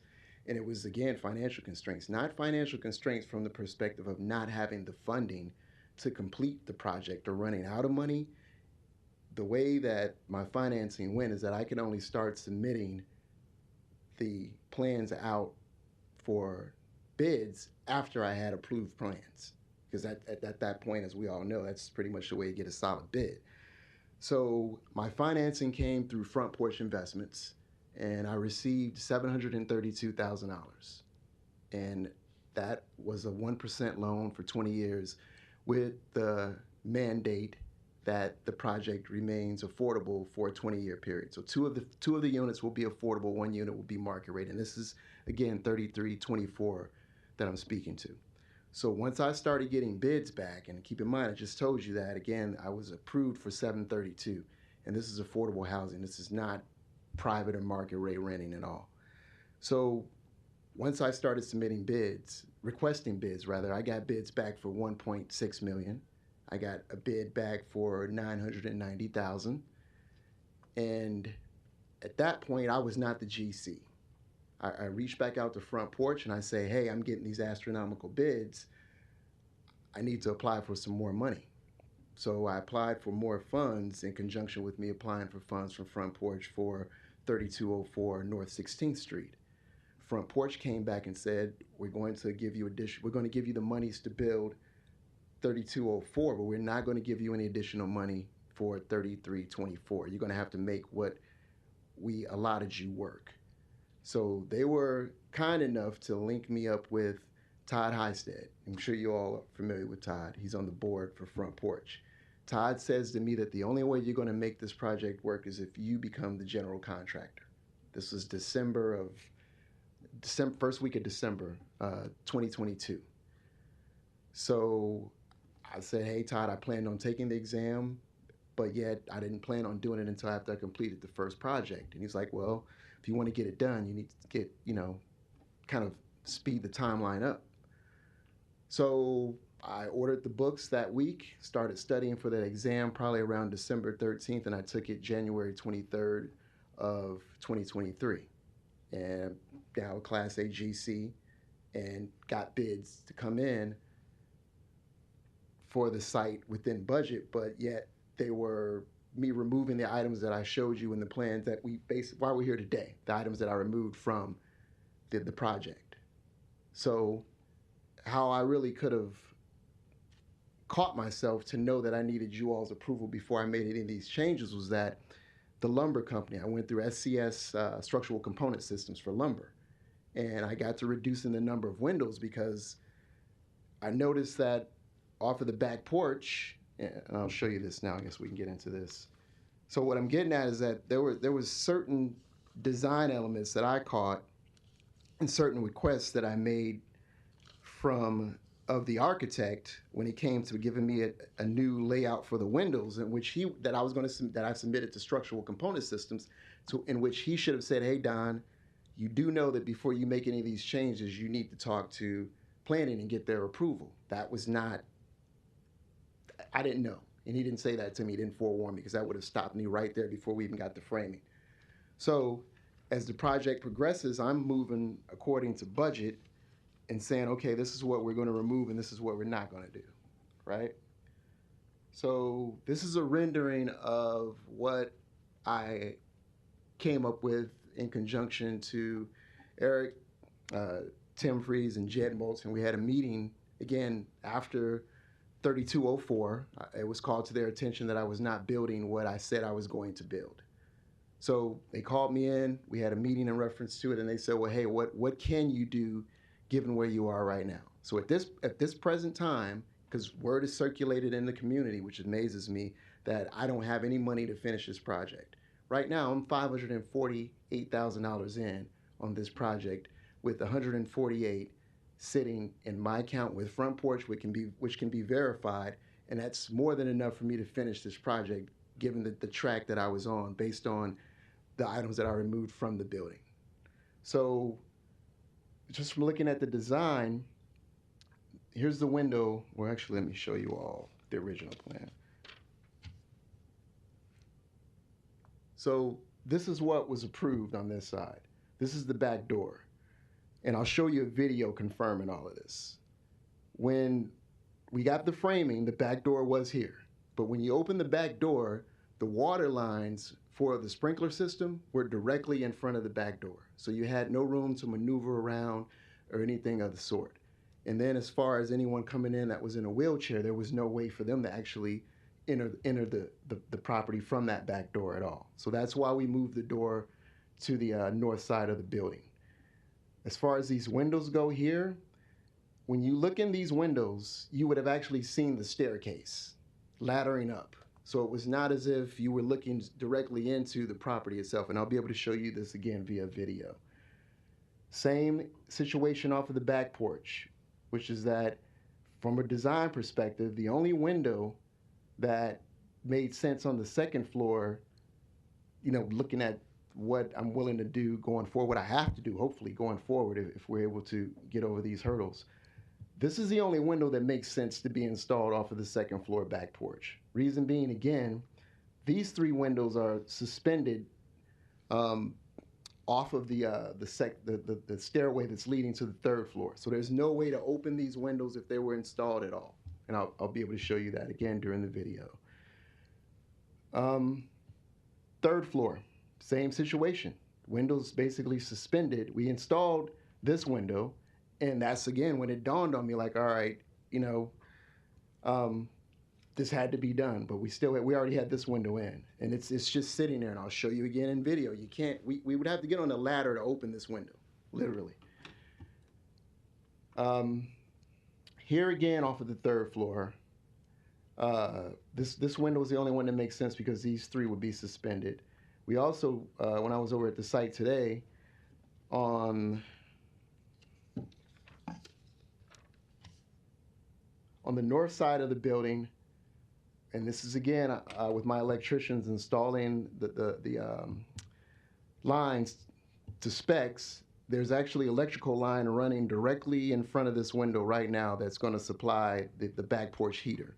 There's also another one on the third floor that would be in the way for another heater as well. So these windows, again, if we would have put them in, the electrician could have went around them, but as far as that goes, I don't know how the inspection would have went. You got me on that one. But again, if it's a matter of you all saying, hey Don, if you come back and you add these windows, I have no problem with that at all. No problem at all. But I'm saying all of this to say to you all is that I did not do anything from the standpoint of just going rogue and thumbing my nose at you all, because I really did not understand that the PUR was law. I mean, after the architect, after we got our permit, they pretty much told me that the only way we're going to work with you going forward, we'll give you 2 visits, which I never seen them show up at the site. They told me that they drove by the site a couple of times. No one gave me a call to say, hey, Don, we're in the area. We'd love to stop by just to see where you're at. they pretty much literally just saw the permit was issued through, and that was it. There was no guidance going forward. When I clearly explained to them that this is my first time developing a new construction project in the city of Omaha. Say, Don, can I interrupt you and just ask you maybe a couple questions while it's fresh in my mind while Yes. you're on this, okay? So you submitted plans prior, right, on this development? Yes. Right?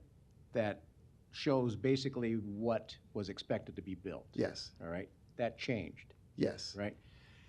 And I'd also add, too, that I guess I looked at it from two perspectives, which is that when I first realized, okay, I should have been intimately more involved in the design of this building when the brick facade was wrapped around the building, and I said, well, wait a minute, that's going to be fairly extensive as far as costs go. So I was of the thought that any changes that needed to be made should have been made prior to the permit being issued. So that was the first time we requested a change. Let me finish my thought here, where you're going, okay? So if I'm loaning you the money, first of all, let me ask you, what did Front Porch base their amount that they were going to give you on? We got a bid from Overland Construction. Okay, you got a bid for how much? And that bid came back at $732,000. Okay, so you had a bid, they lent you the money under the terms, right? Based on that original plan? Well, obviously we had to get the permit and everything. No, but based on the original plans that you previously submitted to the planning. Yeah, only thing the Front Porch wanted to see was just more or less a rendering of the building. But I'm trying to get at. Yeah, I'm with you. Yes, What was the bid based on? The bid was based based on on the original plans. Yes, it was, but it was not approved. That we plans. saw. Yeah, it was not approved though. These were preliminary plans. It was Preliminary not plans. Yeah, So it because I had to wasn't- have it all of wasn't- this in. It was just an estimate then. Yeah, exactly. An architectural estimate. Right. Right. Mm-hmm. Okay. All right. So if I'm loaning the money though, I want a firm commitment that that's going to be an amount of construction. Mhm. You went after the fact, then you went out and got bids that came up to $1.2 million, right? Yes. You put the cart before the horse. Yeah, I'm with you. Yeah. So you should have gotten the bids prior to even going to Front Porch, saying this is exactly how much it's going to cost me to comply with these requirements that I have to build these units. Mm-hmm. And then you would have been okay, right? You'd had enough money. No doubt. Now you're trying to retrofit it to make it work within the budget that you have, the dollars that you have to work with, Yes. right? So you put the cart before the horse. Yeah. And I was on the job training with 3204 North 16th Street. I'm fully more than enough money based on my experience with 3324 North 16th Street. Okay. Why didn't you do it though in the manner that I'm looking at it from, which is get your bids, get solid bids. Here's what we're going to build. Get the bids, get the project costs all in line. Go to Front Porch, say I need this much money, and get. Why didn't you do it that way to begin with? Time constraints. When Front Porch came out with their innovation fund, they needed everything within a certain window as far as even qualifying for the funding. And I was part of the first round of funding. So it was time constraints. Yeah, for sure. In Overland Construction, they're pretty good contractors, Yeah. right? They just looked at, what did they look at? They looked at the full set of plans. And this was back in, I want to say, December of 2022. Okay, so what's the difference? What happened between then and the estimates that you got in, the bids that you got in that increased the budget to $1.2 million? Well, here we go. So I'm bidding it out, and few electricians came back, well, few GCs came back at the 1.2, one came back at 990,000. Luckily, one GC, or electrician rather, that I sent it to, he came back and said, hey, your building is actually wired for commercial electrical wiring. He said, this is a residential building, correct? I said, yes. And again, you guys can go back and check this because we had to basically resubmit the plans in order to get it zoned as residential for commercial, zoned as residential for electrical and plumbing. So those two elements, as far as it being, again, spec'd out in the plans, and the permit was issued for this project to have commercial electrical wiring and commercial plumbing. So once those were eliminated and we came back in with residential specs as far as electrical and plumbing went, it got me within budget. But then the French doors, as far as the balcony goes,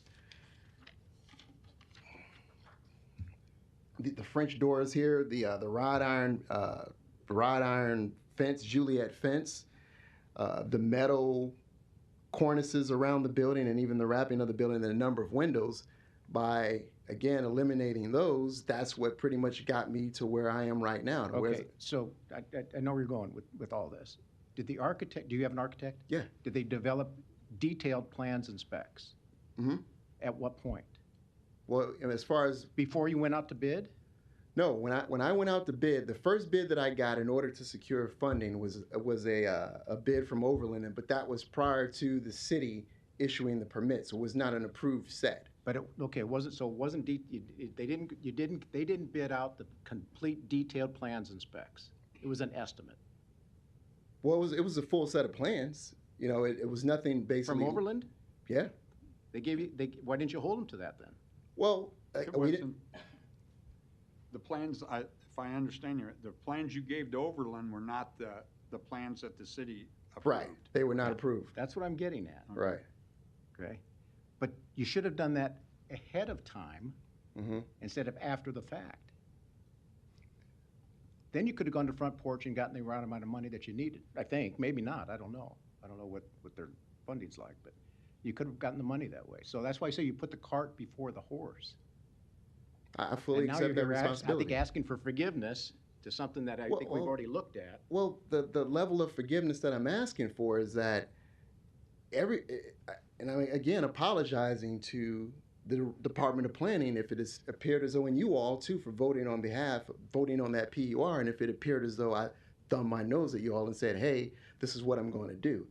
The minute that I told the architect, hey, I need you to basically eliminate the number of windows so I can resubmit to SCS to reconfigure the window openings, should have said, hey, Don, you cannot do this without planning approving it.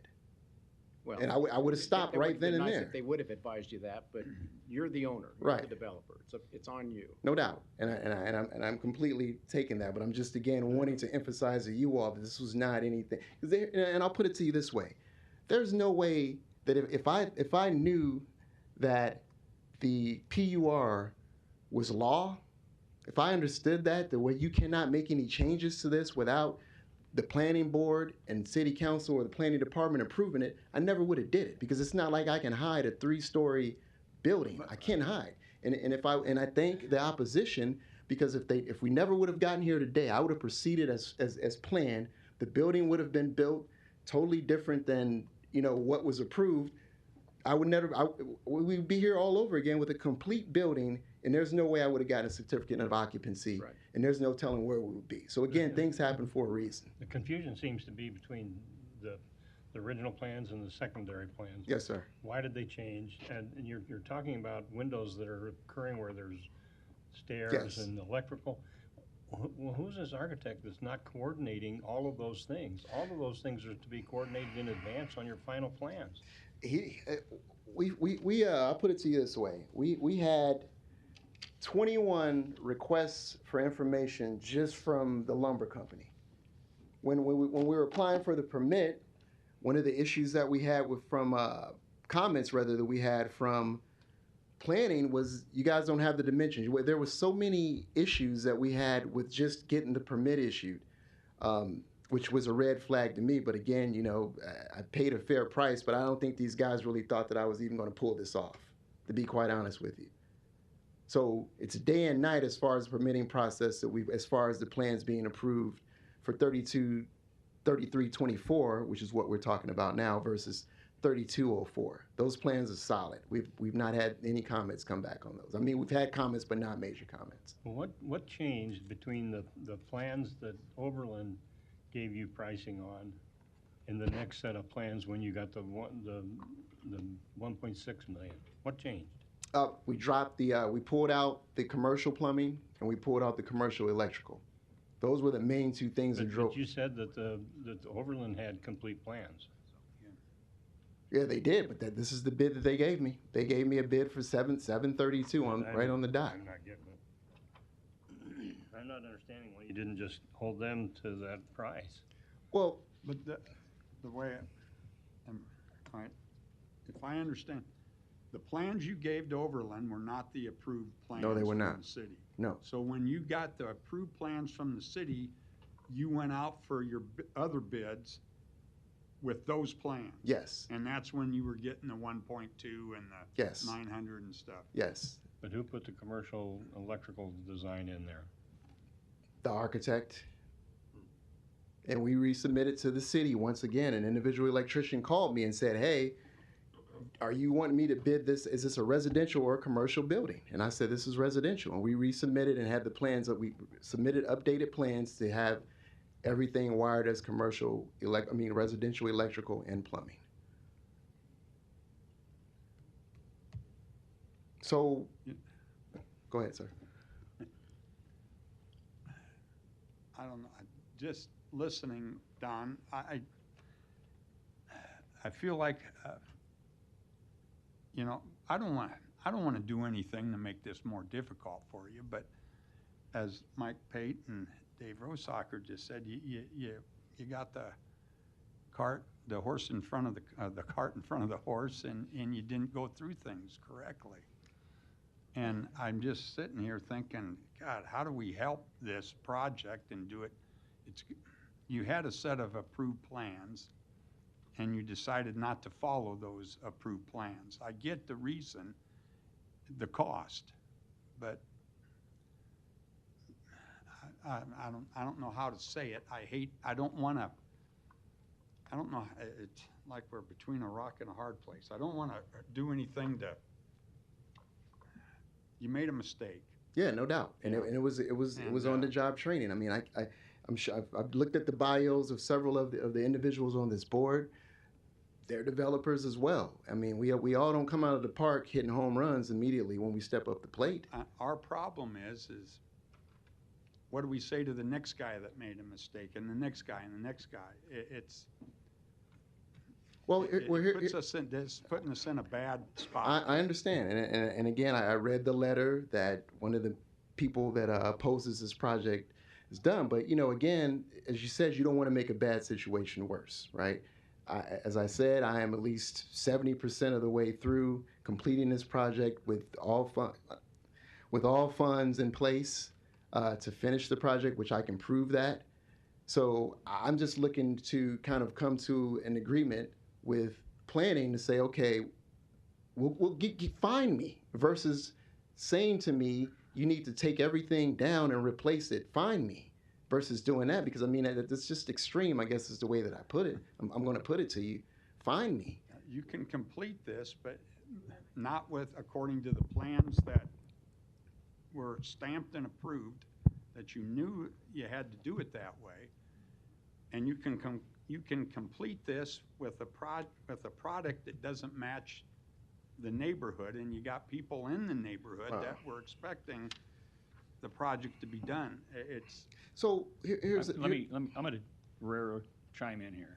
I'm just going to make it, Don, I'm going to make it clear that staff couldn't administratively give you permission to change the plans. I just want to make that clear. Yeah, no doubt. I think I just heard that staff. No. Let me finish. We can't administratively change a plan when it's so different from the originally approved plan that this board recommends to City Council. Okay. I just want to make that clear. That's all I want to say. I completely understand that. I completely understand it. The situation is you come to the city with a PUR, and that's to benefit you, to be able to benefit the community that we can do this development. But that PUR comes with requirements, and you have to meet those requirements. And that's the problem now, is you're trying to bend those away from those requirements, and that we can't allow that. I mean, there are certain parameters that the city is willing to work with you on, some minute details, but to just carte blanche change the entire project just because the costs don't work, you're too far down the line for that. Yeah, no doubt. And so we can't sit here and just give you a blessing on all these changes. So what we're going to have to do is probably I'm not voting for everybody here, but to vote for a denial at this point, and you're going to have to go back to try to find a way to make this work. Your two choices are comply with the PUR or withdraw the PUR and just try to develop it on a normal manner. That's my feeling where you are. If I could make a recommendation, how about we keep it moving? We haven't even got to proponents or opponents yet. So, I mean, we can always call Don back up, and that might just be. Quick question for him, just, sorry. Sure, no. What's the funding gap between where you're at today and to get to the approved plans? That may also have to consider some retrofitting. Yes. Yeah, exactly. Well, what's that number? We're at about probably, I'd say anywhere between 150 to 200,000, and that's to finish to get to what was approved by this board. Yeah. Because it sounds like the gap is the 732,000 and the 1.2, excluding any retrofitting. Well, at this point, I'm sitting on 148. I guess the way I'm doing my math is that I have 148,000 left to complete this project. Now, my question is, how much do you need to get to finish the approved plans? An additional 200 to about 250,000 on top of the 148. Well, that math doesn't add up. Then if your bids were 1.2 million plus whatever retrofitting needs to be done, you've got 148,000. You spent how much? 548. 548. Mm-hmm. How are you going to get to the $1.2 million? Well, it's not a matter of now. I'm the GC, so it's not a matter of me having to get to that number. Right now, it's just a matter of looking at what I do have to complete the project, and then additionally going back in and paying my guys to come in and remove the entire brick facade that we have up now, remove all the siding, and then come back in and cut holes for the windows. And again, like I said, I can show a video that shows you that some of these windows are just not useful for their purpose at all.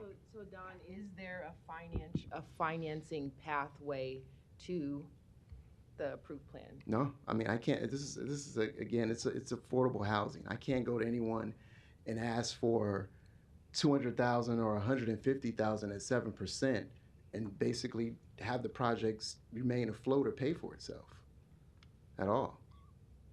Okay. Let's continue on here. Thank you, Don. Any other proponents wishing to speak? Yes, hello. My name is Barbara Ingram. My address is 7517 North 88th Avenue. My company is Rare Bird Innovations. I'm the designer for the similar project at 3204 North 16th Street. Of course, we've tried to learn from, some of the faux pas, you might say, on 33 at the other project. However, in conversations with Don, my understanding is that he's willing to add additional windows where it's feasible, where it makes sense, or as the board or the planning department requires. And in my review of the project, because I studied the design for the 16th Amendment project before I designed the project at 3204. And so we've made modifications, and we tried to improve the building design. And so from what I can see from the project at 16th and Emmett, I certainly understand why Don deleted some of the windows. However, I believe he's willing to cut new openings and add additional windows. In my opinion, that's not a major plan change. It just has to do with openings. And so I don't think the fact is that he did not follow the plans. The fact is that he deleted windows and openings.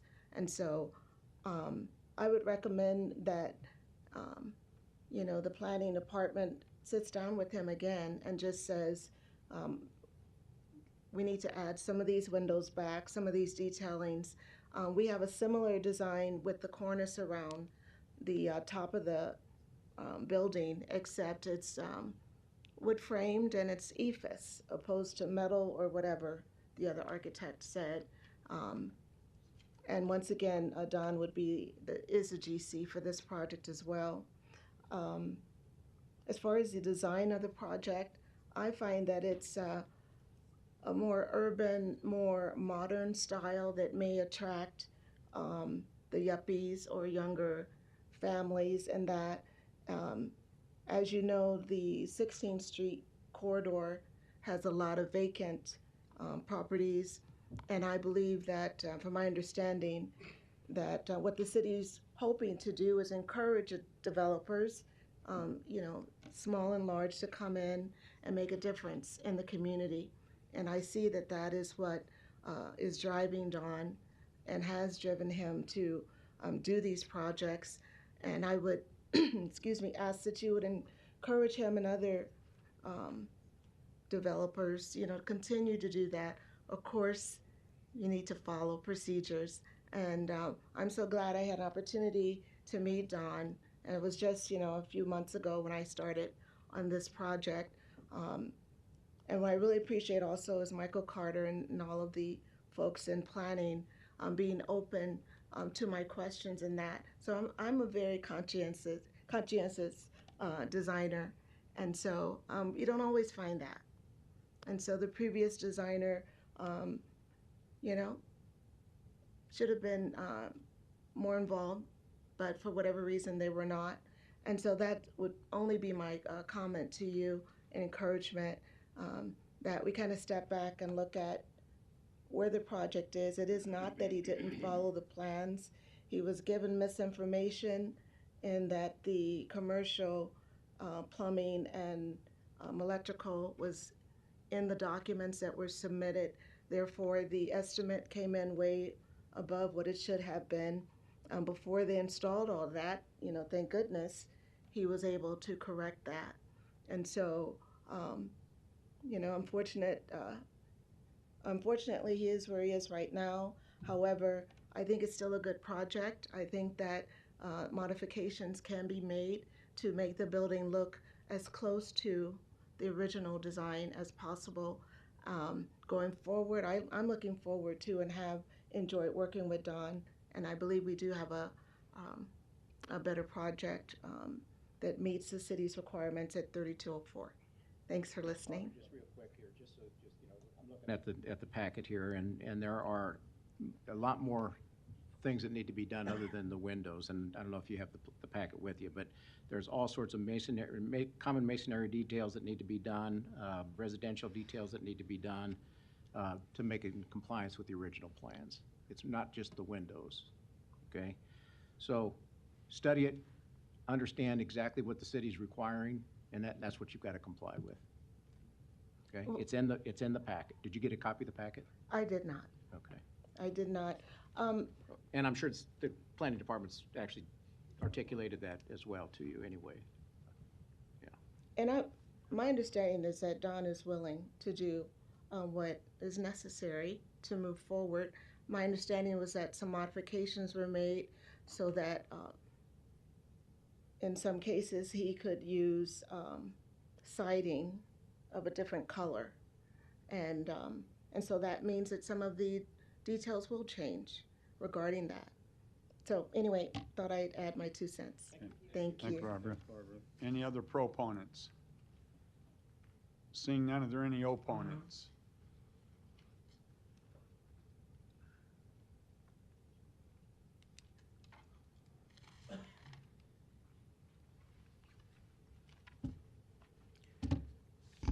My name is Cheryl Weston, 1811 Emmett Street, Omaha, Nebraska, 68110. Thank you for this opportunity to speak. As I stated before on the other project, I was a supporter of Donald. He grew up right down the street from me. I considered him to be my foster son, adopted son. My son and him were like this. He was in my son's wedding. My son was in his wedding. I attended his wedding, went out of town. When this project started, Don knows I was in full support of Don and what he was attempting to do, because I was seeing what I saw was the renderings for this side right here. That's what I saw. I was very supportive of him. I encouraged him. I don't know who, the high tower or what, but I encouraged him. Don, you're smart. You go after the contractor's license. I've been involved in contracting, had a construction company. I know that he was smart enough. You could get your A. You be your own contractor. You be your own GC. And he went after it. I encouraged him to apply for the grants. I encouraged him to get his corporation and his business set up. Don knows this. I've been totally, fully support, but I'm not in support of what he attempted to do. And I cannot. It's just like a parent. Most all of you are probably parents. When your child is wrong, your child is wrong. And as someone said over here, he has to learn. Maybe he didn't come out hitting a full run, but that's part of being in business. It was said, you gave the city a plan. You cannot, and if you took your license and your test, you cannot just go in and willy wham and make changes. There is also, he hasn't made, it's in the packet. So I didn't bring all those pictures, but in the packet, he already asked for a change. So to say that you did not know, that is not correct. You had to have known when you went in to ask. This plan, yes. This, no. This is more about not just windows. Look at it. You got it in your plan. You're smart enough, you could know it. This is not just about windows, Don.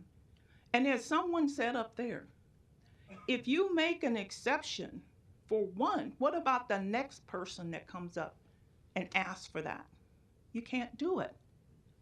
There are certain rules and regulations that have to be followed. And I cannot, as a person in that neighborhood, I do not like that.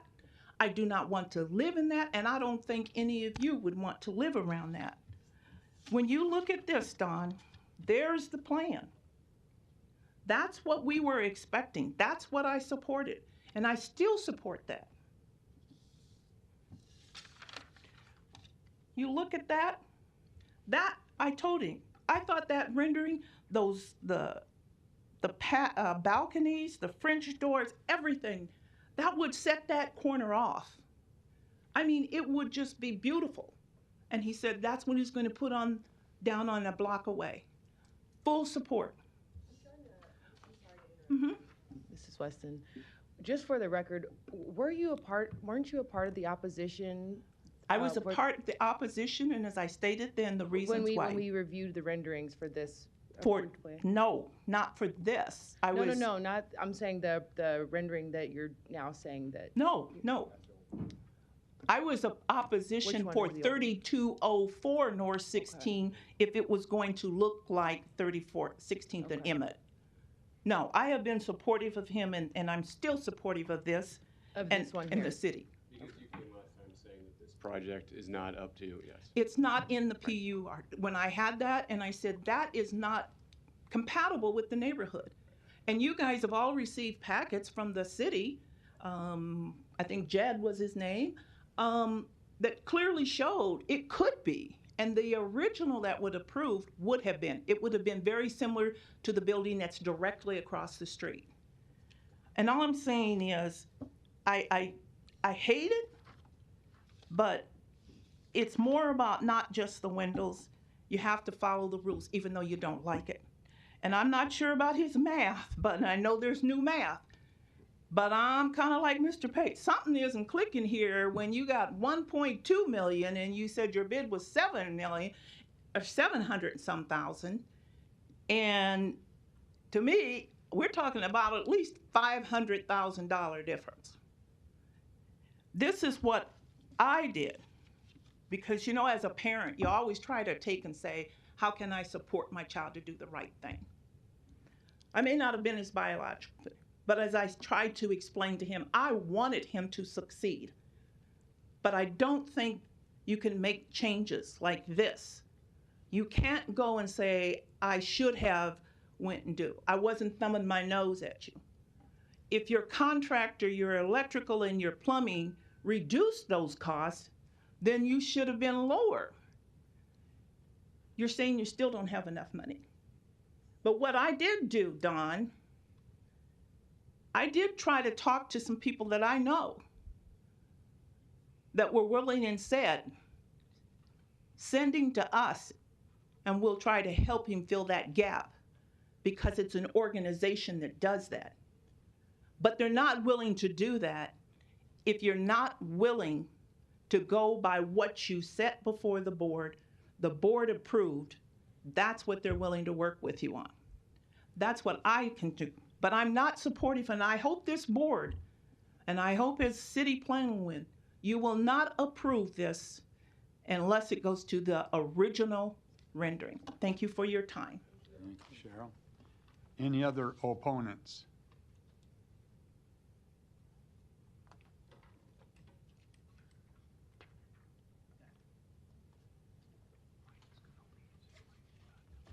Hi, my name's Dorothy Fatt.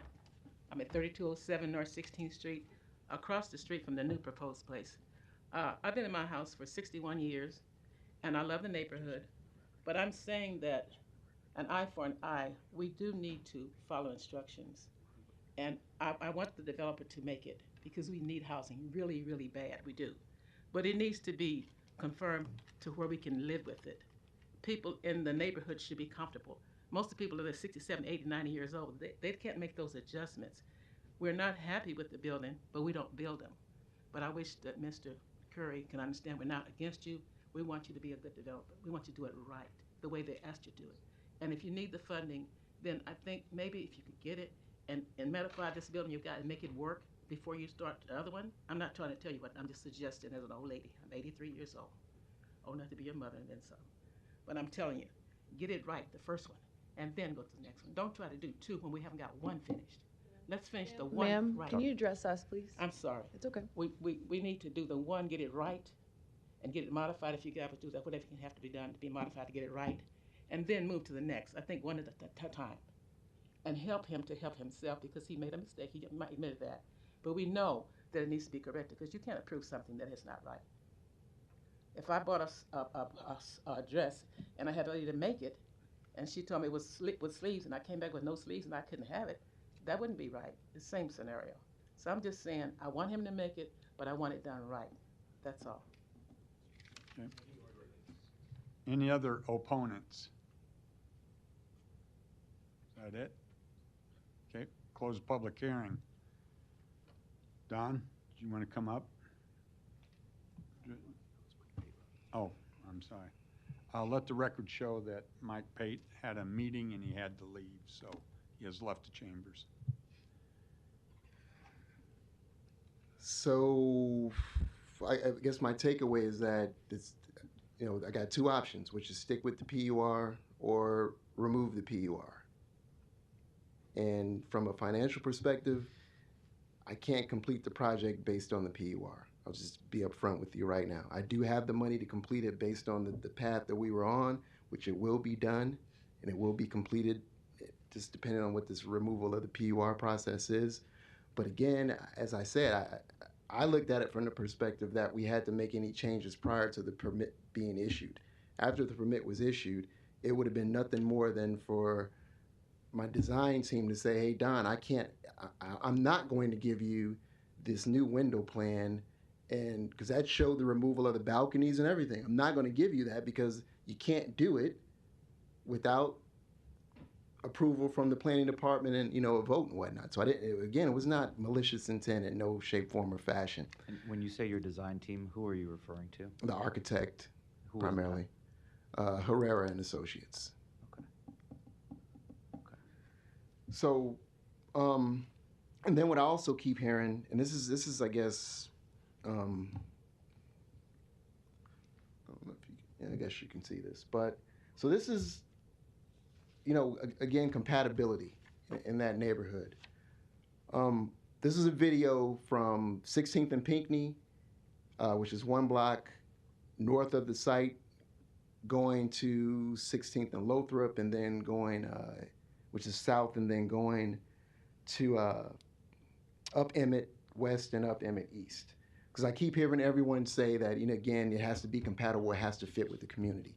I don't know when the last time any of you have even ventured down there to that area, but this is the community that I'm building in. And I lived in for 6 years, the formative years of my life, from age 6th grade to 12th grade. But this is that neighborhood.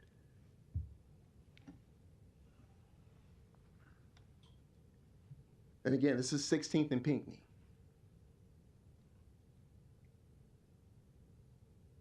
So now this is a house across the street. Again, this is that sign on 16th and Pinckney. So everyone's adamant about and this is not speaking to planning or the board at all. This is speaking to the community. Everyone's adamant saying that this does not fit. We don't want to drive by this. We don't want to see this. This building right here should be condemned and torn down, but it has a keep out sign on it. No one's getting in front of you all and saying, hey, we need to tear this building down. This house across the street from here is missing siding. And this is 1 block from where I'm building, where I'm making a significant investment in this community. People have told me that I'm crazy for what I'm doing. Like, why are you building over there? If you have financing to build of this magnitude, why are you down there in the bottoms, as they call it? Why are you going down there? Because I see the value and the community means something to me. So now I'm heading south on 16th Street. This is, and again, this is a good 11 minutes. So, I'm just going, this is just semantics, because again, I know I'm not going to be approved to proceed in the project as planned. But I just want you all to see this community. And also keep in the back of your mind what everyone in opposition has stood up here to say to me and why they oppose this project. This is this neighborhood. Everyone's talking about compatibility, that we don't want to see this in this neighborhood. But yet, you come out of your door every day and you drive up 16th Street and you see this. But you don't want to see new construction because you don't like it. Don, I'll go ahead. I think the challenge is, sorry, Jorge, we spent a lot of time up in the pre-meeting talking about this, and I think for a lot of us, this like idea that, or not this kind of reality, I kind of get a sense of how we're going to vote in kind of concert with the recommendation that the planning board has made, or I'm sorry, the planning department.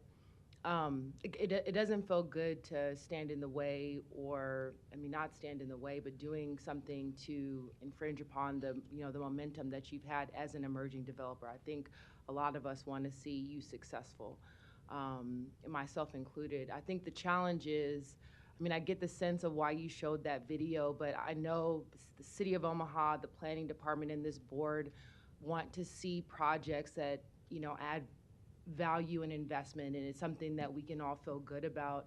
And what what we have in front of us now is a real diminishment of what was approved, and I think that's the challenge. And so, regardless of these comments from your neighbors or the neighbors in the building about not wanting to drive by what you're developing, considering what you are, the assumption that I think all of us are coming to as you showed that video to say there's a lot of deterioration, there's a lot of disinvestment, and what you're doing is an investment. But I think we can also agree that it is, it's a diminishment of that, and there has to be a standard set even in the bottoms. That is one of the oldest parts of this city, and there's a lot of people that showed up today that are proud to live there, and you're clearly proud to be from there and to invest in that area. And so I really do hope that you can pull the resources together to find the way to get back on the path to what we've all agreed to previously. And I just wish you the best in that. Thanks. Well, I think pretty much you guys are going to vote in favor of and in conjunction with the planning board, and the only way I'm going to be able to get it done is to pull the PUR. So I don't know what that process entails or how to do it, but I can't finish it based on what you all, because again, this is going to entail me basically taking down everything that you currently see on the building. Like, as I said, I'm willing to add more windows and a different color scheme, but I get what you all are saying. If you allow me to do that, what is that going to do for other developers? So, I guess I'm the first to come in with such plans that are contrary to what was approved, but I can't proceed forward. I think the takeaway, Don, is that in order to do what you're trying to do, and I commend you for your attempt to do this, is you have to sequentially go through that so that by the time you get to the point where you have something approved by the city for your PUR, you have to have enough control of your numbers so that you know that that's something that will work for you. If it doesn't work at that point, then you cut your losses at that point. And yeah, you're gonna have to spend some money on design, you're gonna have to spend money on time working with the city to do that. And at that point, once you have approved plan or approved design, so to speak, with the city, and then you have a PUR that will work, and a design that's locked down, then you can get your financing. And at that point, it just moves forward on the process. You just get your permit and you move forward. And what happened is you got, as we said before, you got the cart before the horse. You got things approved before you had solid numbers on them. And even at that point, you know, maybe you should have gone back and maybe could have gone back with Overland and try to get their suggestions of ways that you can bring this project in. But, you know, there's some real fatal flaws in there when you can't, nobody even knows where the windows belong based on what's inside. And windows are supposed to be where they belong on the inside. Sometimes you add them on the outside for an aesthetic effect. But you never put them in front of the electrical, you never put them in front of a Stairway. stair unless that's a purpose. But those things are all mixed up in your process. And so at this point, unfortunately, you're a long ways down that path, and you're gonna have to continue to work within that, come up with some sort of a modification to the design that's acceptable to the PUR, and at that point, see if you can go forward with it. Well, you mentioned again that I might have an option to pull from the PUR, correct? I'm sorry? That I can pull this project from the PUR.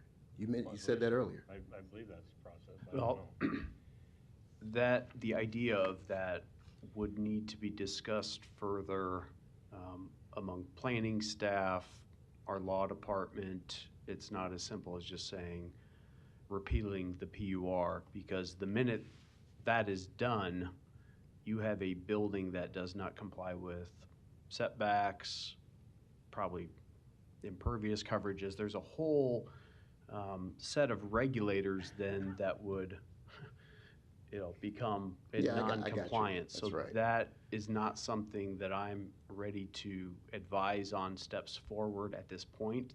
We can discuss internally of what that looks like, but I guess I would have to leave it at that unless, Director Fanslaw or Law Department chooses to weigh in at this time. But that's not as easy as just getting rid of it. So I'll talk about that process, and I'm not going to say what my opinion is going to be, but the process would be to have the PUR repealed through the Planning Board and City Council process.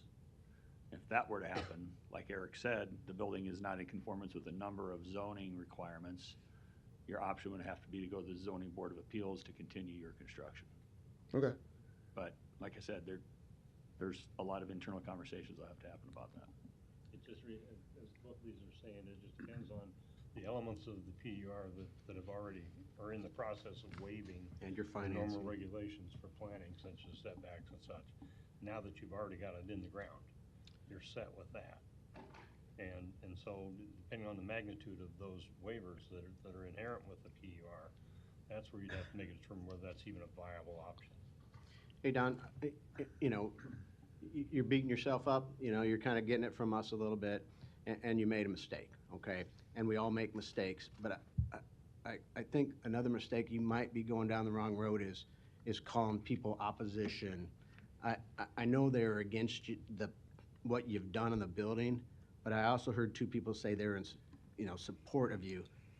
If you can, go back and talk with them. I mean, I know you grew up with them, with her as, foster mom or not biological mom, but it sounds like they're reaching out to you to try to figure out how to help. Swallow that pride, go back and talk to them, see if there's any way that you can help with this project, and if it's not, then, it's okay. It didn't work out. But don't make them, capitalize on those mistakes by making another one and not reaching out to people that might be able to help. Right, no doubt. Mr. Moore, at the end of the first time we crossed paths here, I took your advice. And I had an open house. Instead of going to a coffee shop to meet everyone, I figured, let me bring them to the site, give them a tour, and I'll address any questions in reference to what I'm doing here on Emmett Street. And that was January 27th, from 11 until 2 p.m., and we advertised it for about a good 2 weeks straight. Councilwoman Juanita Johnson showed up, and we had at least about 17, 20 people show up. And the reason why I'm using the word opposition is because, you guys say, is there any opposition? So that's the only reason why I'm using that word. So no, the two people that stood up here and expressed opposition did not show up. So I took your advice, most definitely. Yeah, they did. And out of that 17 people, so. Don? Yes, sir. Real quick. If the PUR, if none of that's removed, the plans of the plans that stays, what are you going to do with this building? Well, you've got $48,000 right now sitting there in it. That you're on the hook for. Yeah, and as I said, given interest rates right now, the reason why Front Porch was so attractive because it was low interest rate loans, 1%.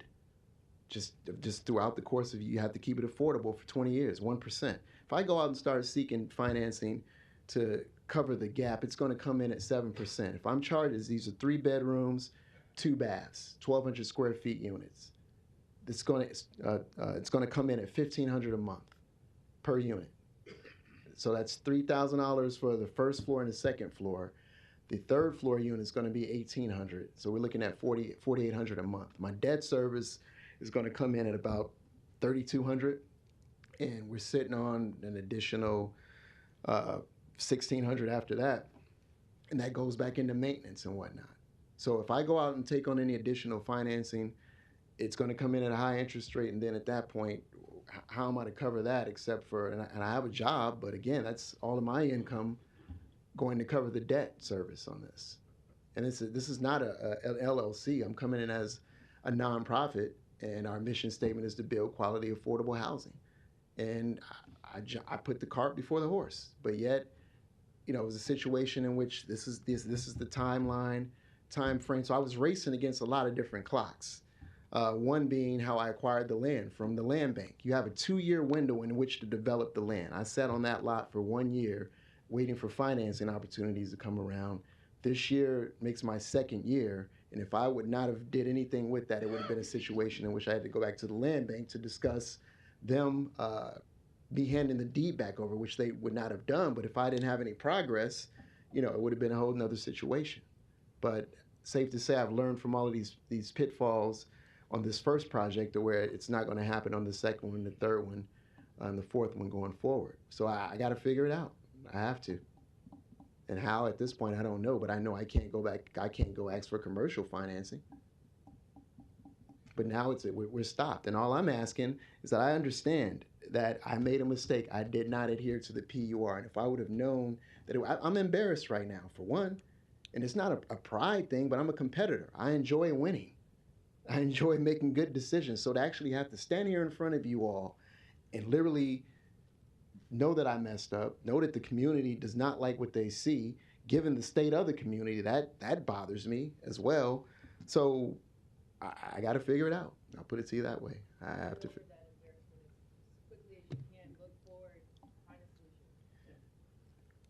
I have no choice. But I mean, again, all I was merely asking was that, allow me to, because when we left that meeting, Eric, we sat there for at least about a good hour and, kind of brainstorming about what would work and what wouldn't work and whatnot. So, I thought we had come up with a pretty good, and you guys were clear enough to say to me that we're not guaranteed that this would be approved, but let's give it a shot. So I guess the way I look at it is that if I would have known then that these were going to be considered major amendments, I probably would have just stopped at that point and, kind of tried to figure it out then versus being in front of you guys now. So, thanks. Okay, thanks, Don. Anybody else have a comment before we hear from Eric? Eric? Yeah, so a lot in there. Obviously, we talked extensively in the pre-meeting about this. I don't think I'll ask Jed Moulton to come up. Obviously, Jed talked a lot about the design criteria, and he is available for questions, talked about compatibility. I think a lot of that's already been covered, so Unless you have any specific questions of Jed regarding architecture, we'll leave it at that, and I'll just address a few things. Regarding Don's last comment, yeah, I mean, these are difficult conversations. It's a difficult situation. After the last planning board, when, during the testimony it was brought up about concerns about the site, city staff looked into it, just like Don had summarized in his intro, and yeah, we did. We had a long meeting. We had a lot of conversation, ideas. We're not wanting Don to fail, but ultimately when we looked at the plans and what he had indicated, what he was willing to do, and discussed internally with upper management of our department, it was determined that, that is not something that we could support. So unfortunately, that has led us here to the major amendment. It's just one tricky thing, and Cheryl Weston said it pretty much verbatim of what we were thinking here internally as far as planning department staff. There was a minor amendment that was approved during the building permit submittal and approval because there were changes to the plan. So the full, what Don is saying, we have a little trouble with that, not knowing that, certain changes, couldn't be made just on the fly. And so, I just wanted to point that out, and so I don't know. There's a lot going on here. There's a lot of parties. There's submittals, but I mean, ultimately, it does lie with the approved project and the approved building permit and in the minor amendment PUR, which had very minor deviation from the original approved plan, by the planning board and city council. So, I guess moving forward, where we stand. Your vote today is a recommendation. So if the applicant chooses, if you recommend denial, as the city is recommending, Don could take that forward to the city council. Now, the code does require a supermajority vote to override that. So when the planning board recommends denial, it would take, if you had a full body at city council, it would take 5 votes to approve the PUR major amendment. So he does have that option to pursue. Or if it's recommended denial, he could choose to stop and build what was approved, either find additional financing or find a way to make that work. And then, like I said a little bit ago, we would have to discuss internally about those next steps as far as a repeal of the PUR. But yeah, that would have to come back through planning board and city council. And as Dave mentioned, it would likely have to involve zoning board of appeals, because that's the only other method to waive regulatory criteria in the R7 district. I don't think I have anything else to add, so I'll state the city's recommendation is denial. Any additional comments? Sorry. Mike Pate, even though he left and obviously his vote would not go on the record, he did state that he was in opposition. He supported the denial, I should say. Do we have a motion? We have a motion and a second. Kathy, please record the vote. Morris? Yes. Sotolongo? Before I vote, I just want to say good luck to Don, and this is a good learning opportunity. I would recommend when you start over again, just have a great team, set your expectations, and you're going to do great. I think you're very capable. That's very clear to everybody on this board, so I just want to state that before I say yes. Rosacker? Yes, I'd also like to state that just because you have an obstacle doesn't mean you can't still proceed. So you may have to get a lot harder and do a lot more investigating, different directions, different things. Just don't give up. You've got a lot invested. You've got a lot invested, and you'll get through this, and you'll learn a lot for the next one. I vote to deny. Franklin? Yes. Moore? Yes. Mr. Chair? Yeah, just real quick, I'm gonna vote to deny also. I've been in your spot, Don, and as a contractor, I've made mistakes, and you hate it. You just, you can't sleep at night. You can't turn your brain off when you go to bed at night. It just keeps rolling over in your head. I wish I wish there was a way to help you. I guess you're gonna have to go through the process and see what happens, but I do vote yes to deny. Denial approved, 6-0.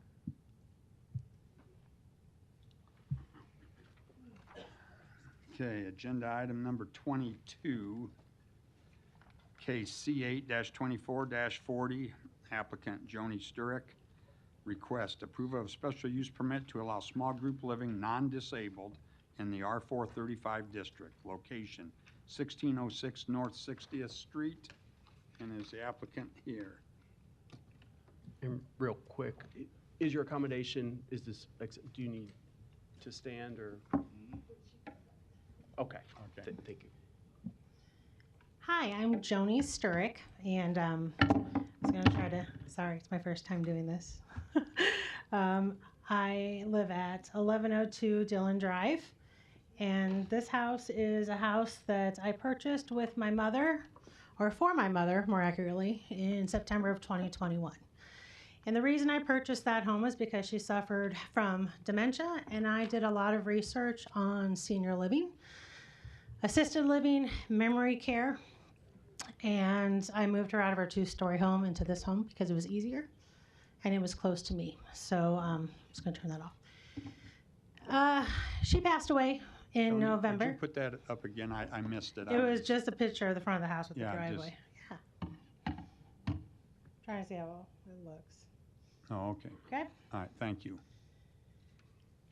So she passed away November 13th of this year, and I am left trying to decide, what do I do with this house?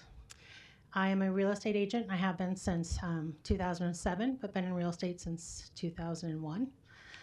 I manage, and I'm the team leader for a Welcome Home team at Better Homes and Gardens. And after going through stuff with my mother, I also founded Family Ties Senior Placement Services in May of 22. We had a name change. I won't get into that. In looking through senior placement opportunities, we are very limited in Midtown for affordable senior placements. A trend is going to be, which is very favorable, to have seniors stay in their home with in-home care, of which a lot of them will be similar to my mother, a Medicaid waiver, where there's cost sharing and or the cost of care is taken care of until such time they pass away and we distribute assets. So with this house, I had a couple options. I have rental properties. I could make it a rental. My heart told me not to do that. I would sell it, or if there was a way to honor my mother, I wanted to do that. I could have made it a rental and leased out rooms and brought in home care and gone through the residential permit for qualifying that as a rental and not have to go through all of this. When I started the permit, and I'm grateful that I'm just starting this, so if I make mistakes, they can be corrected.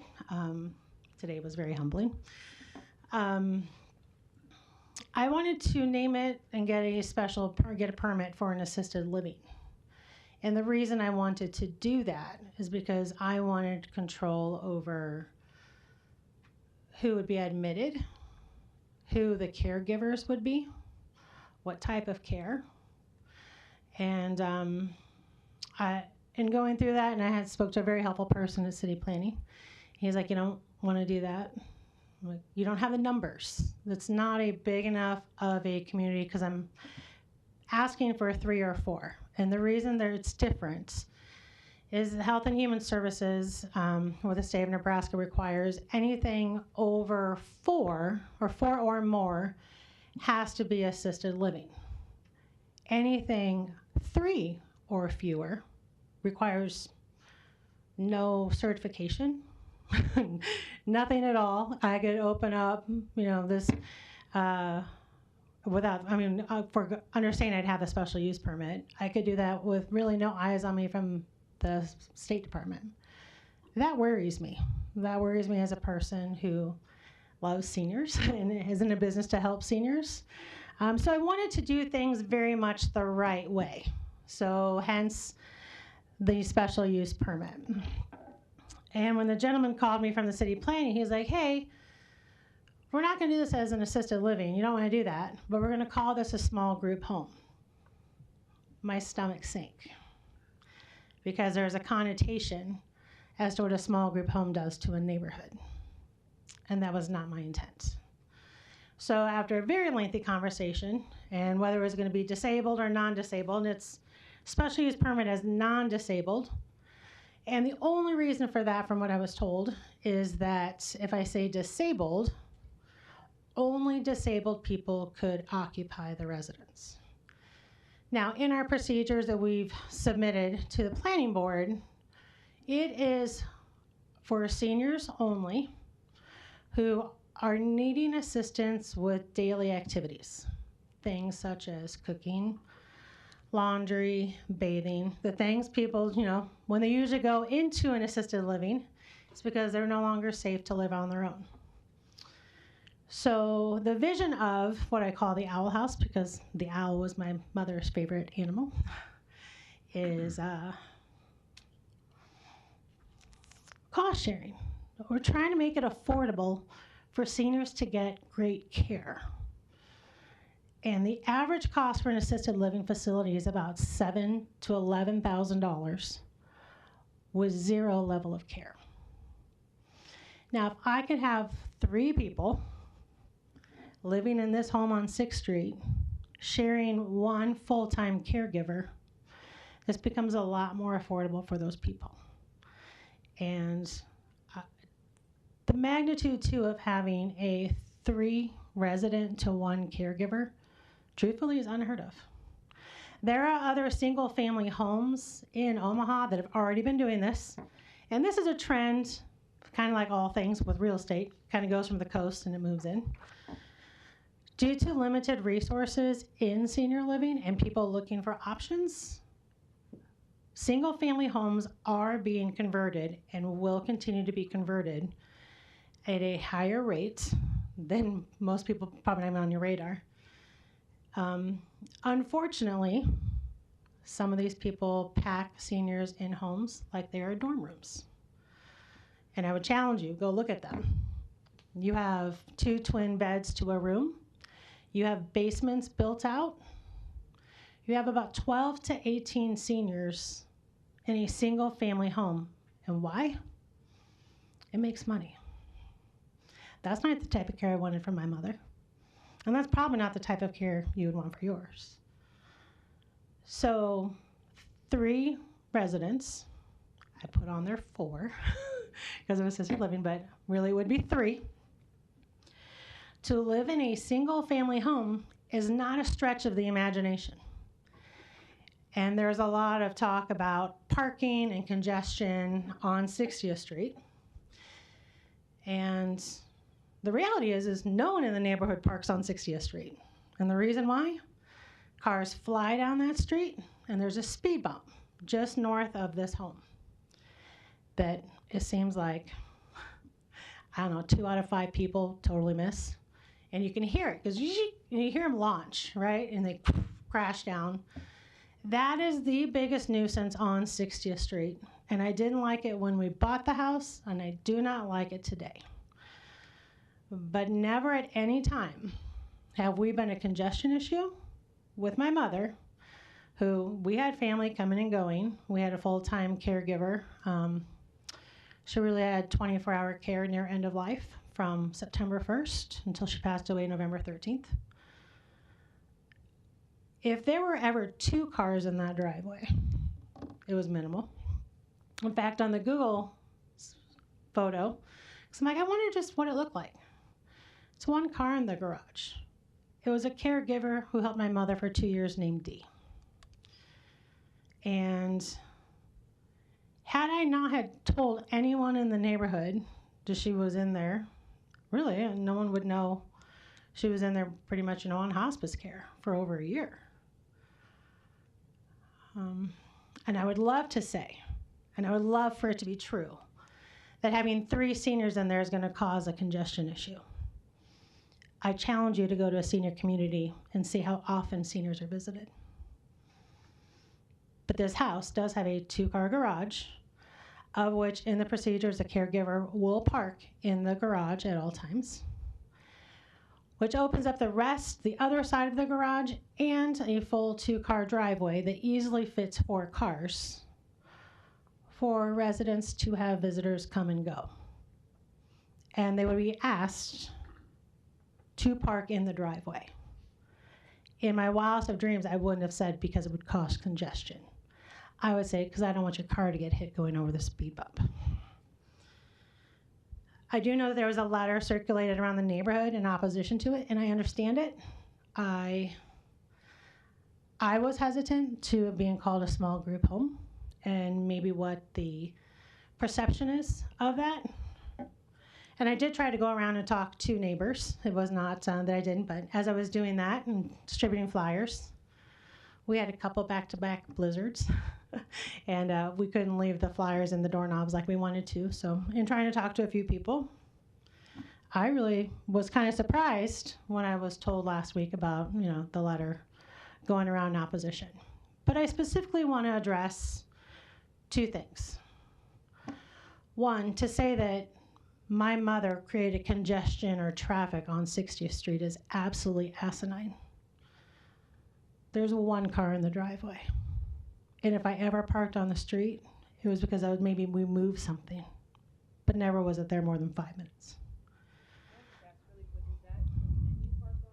You can park on the east side of 60th Street. You cannot park, there's a no parking sign directly in front of my mother's house on the west side, but you can park further north or further south and then down on Seward Street. So there is parking, but there's not west side parking directly in front of the house. The last item on the flyer that was circulated referenced the caregivers that I had hired. First and foremost, I hired a company to take care of my mother. Who they sent out, I had a vet. And there were a few people that were very much asked quickly to leave and never come back. But I also have a Ring doorbell on that. And I watched it, and I was back and forth several times throughout the day. I do spot checks because, well, my mom was being taken care of by them. Never did I see a domestic disturbance. Never did I see anyone smoking marijuana or having lights shown in people's houses. I find that interesting when the caregiver shift changeover was 7 p.m. and 8 a.m.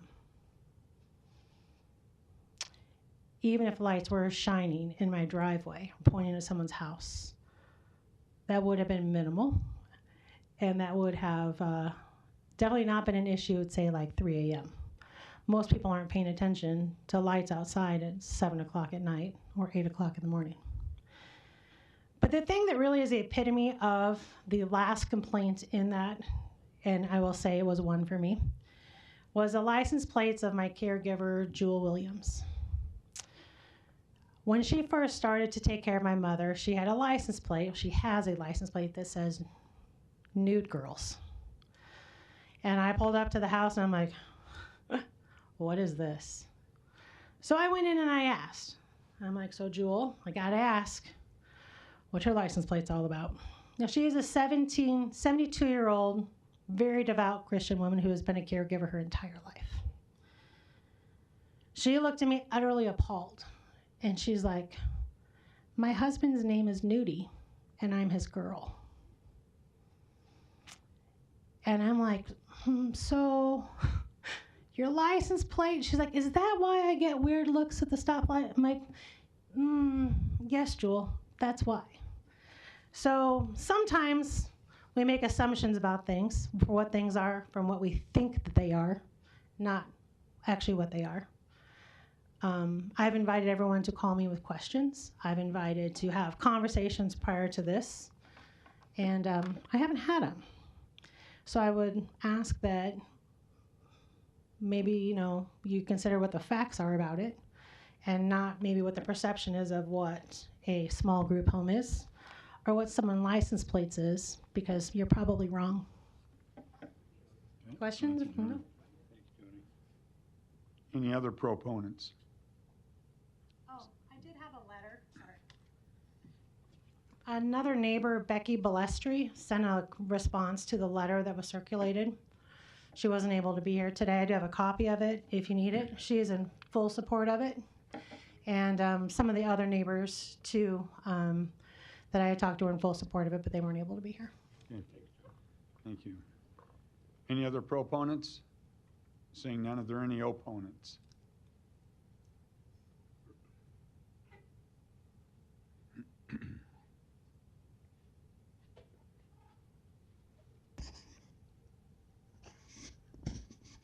My name is Deborah Smith, and I'm a homeowner residing at 6007 Sherwood Street. I've lived there for 24 years. I've recently retired and I plan to stay in the neighborhood. I love my home, I love the area, I love my neighbors. So over the years I've been there, I've seen a significant increase in rental homes in my neighborhood where owners do not live on site. Along with that, there's less attention paid to the upkeep of the property. So I'm disappointed in that. So my feeling about rental homes, I'm not in support of them. I see a place where they can be, but I find it disappointing with a higher number of them than seems like homeowners. So I oppose this. I had the question too about the non-disabled, what that meant, because in my mind, as it applies to senior residents, aging in place, if that's what they be, the physical and mental capacity decline over time, which requires increased assistance as they become less able. So that's a comment from me on that one. The concern, the property is a rental, it'll be used as a business, it's brand new. We have no idea of the viability of the business, it's not yet established, so it may not succeed. So if something happens and they can't continue with the business, the special permit remains with the property, so anyone else can come in and assume the small group living permit. It can be a different type of group home, possible increase in residents who have vehicles, whereas we've been assured that seniors who will be there will not have vehicles. Increase in parking issues. And then the neighbor there will not have any voice over the future people who might acquire the permit for a small group. In reading the information that was sent to me, the terms of aging in place and assisted living I used. Sometimes it's confusing to me to what the actual nature. My idea of assisted living and what's being portrayed, I'm confused about what really will be provided there. In the operating agreement, the services listed that suggest that the day-to-day services may require additional providers to the one caregiver companion with the potential impact for parking. And I'm referring to B, C, and D in that operating.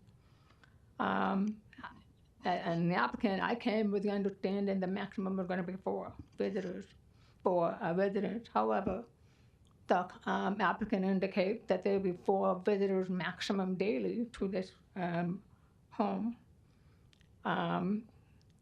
They also have indicates that an agreement that they can arrange for third-party services to attend to residents' needs.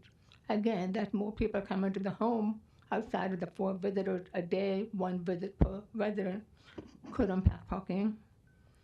A question I had, will hospice be a service on site? Definitely an understandable need for these residents. That can impact parking, length of time vehicles may be there. I have personal experience with my father in his last 2 years of his life. And we were able to keep him in his home, and we had services coming to our home. He had a variety of services, Meals on Wheels, OT and PT services, visiting nurse, lab services for blood draws, bath aids, companion giver for a 2-hour slot, housekeeping, oxygen deliveries.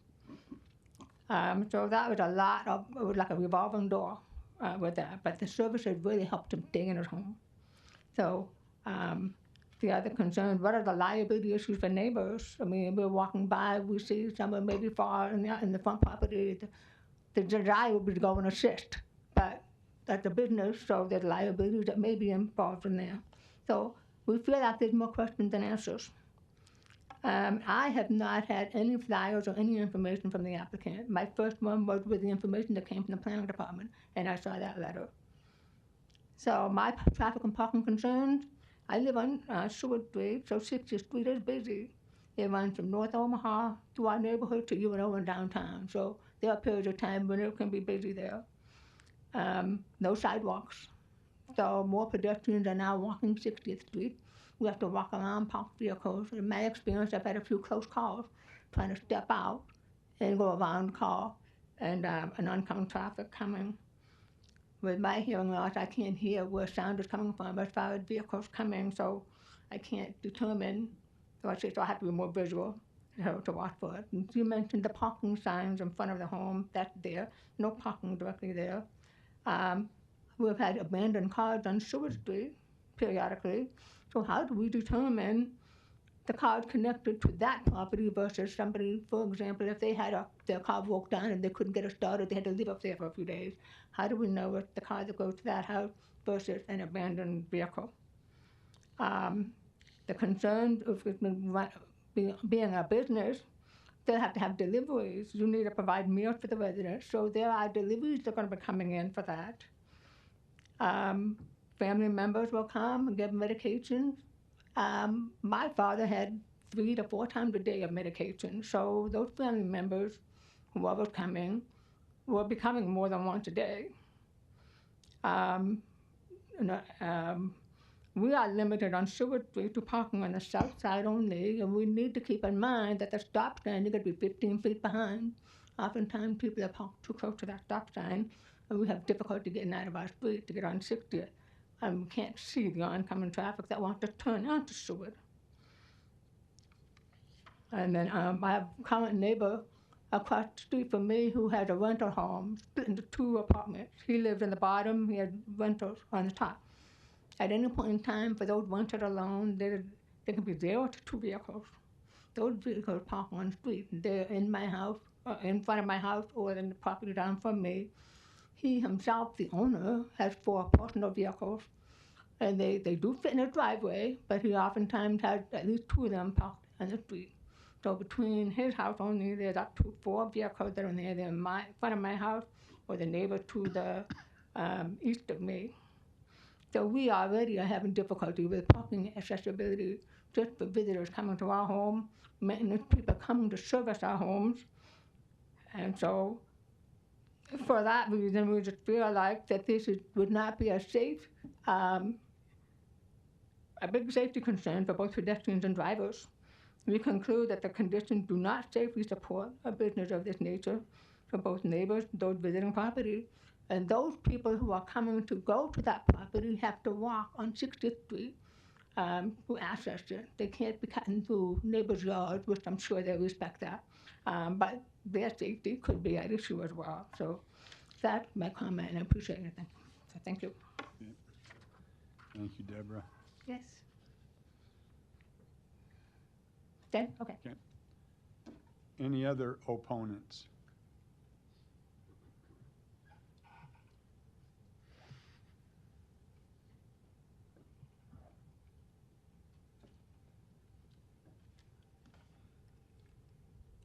Good afternoon.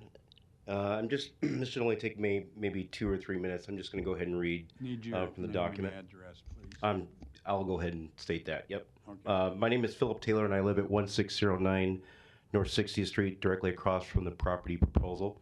I've been a member of this neighborhood ever since my grandmother sold this property to me as she moved into an assisted living care over 24 years ago. And I now live at this property with my own family. And like many of my neighbors, I'm an invested citizen of this neighborhood who wants to see our neighborhood stay safe. Everyone agrees all seniors deserve licensed, high-quality healthcare assistance in a safe setting. The idea of offering healthcare assistance to any citizen is paramount, and definitely in my mind, there's no argument against that. Unfortunately, this proposal's site location, I feel that puts its residents, neighborhood, and community members at a possible greater risk.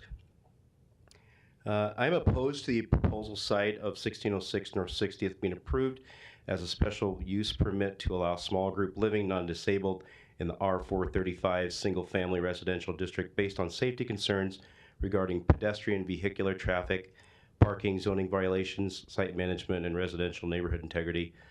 Commercial-based site or more rural setting, may be a safer consideration. Some of the risks and concerns of this proposal: no formal meeting was established, held, or effectively communicated by the applicant to directly discuss how this would impact the neighborhood. Notification neighbor letter that's in the permit was not received by affected neighbors. The proposal would violate current residential zoning laws to other businesses within 600 feet. The nature of this business would require a commercial industry-style dumpster that would impede driveway parking and neighborhood park and properties, plus the noise, congestion, things of that nature. 60th Street's now a mid-down corridor, if you will, from North Omaha, and traffic has significantly increased. Motorists are frequently seen going over the speed limit. 15-mile-per-hour speed bump is not adhered to, unfortunately, and a four-way stop at 60th and Western was recently installed, I believe, in December of 2023, and it mitigates some traffic, but it may not be effective. There's no sidewalks on 60th Street. Pedestrian and vehicular traffic is very high. The addition of any parking will create unnecessary safety risks, I feel. Due to the prohibited parking on 60th West Side, this will move parking to the off-street and to the east side, thus blocking views of incoming traffic in both directions for multiple neighbors on this side. Property is proposed to be turned into a rental that will be used as a business. Residential home care, I don't know if I'm terming that correctly, but is an over $130 billion industry in 2023, and it's very lucrative. Money should not be the motivation here. Traffic and parking needs increase, which cause unsafe congestion in the area. This business has only been open, I believe, for 3 months, November 6th of 2023. More time may be needed to judge whether or not this is a successful business within a residential area. A special permit will remain through ownership and connected to the land. The neighborhood will have no say in future utilizations.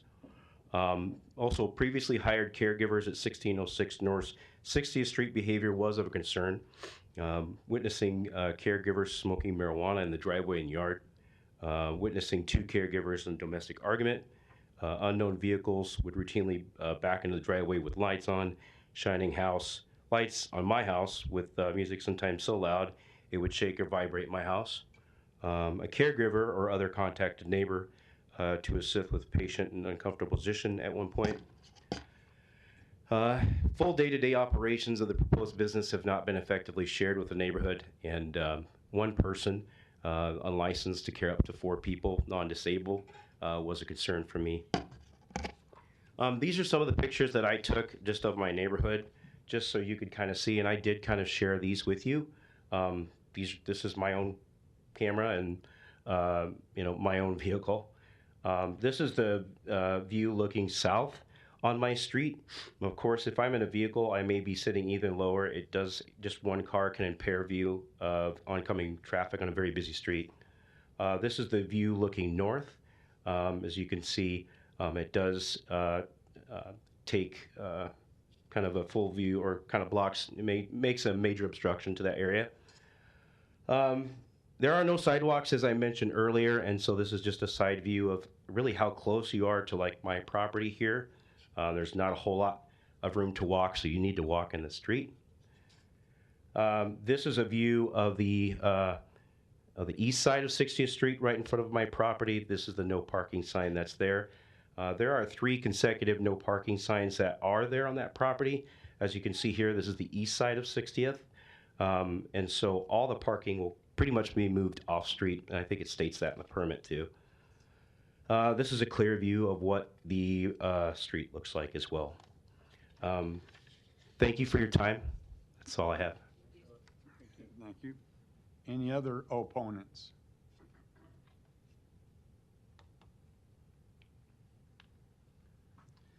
Good afternoon. My name is Alexei Krasnoslavotsov, and my wife is also in the room today.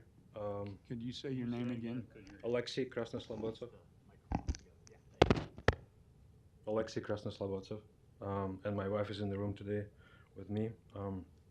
We reside at 1602 North 60th Street, which is next door to a proposed location, and we own this house since 2008. I believe we drafted the letter and we submitted it with the city, so each member, I hope, had a chance to look at it. I'm up here today to express our opposition to the approval of a special use permit based on the following reasons. Reason number one, high density small group homes in the neighborhood. Our neighborhood already has a small group home located less than 600 feet of the proposed location.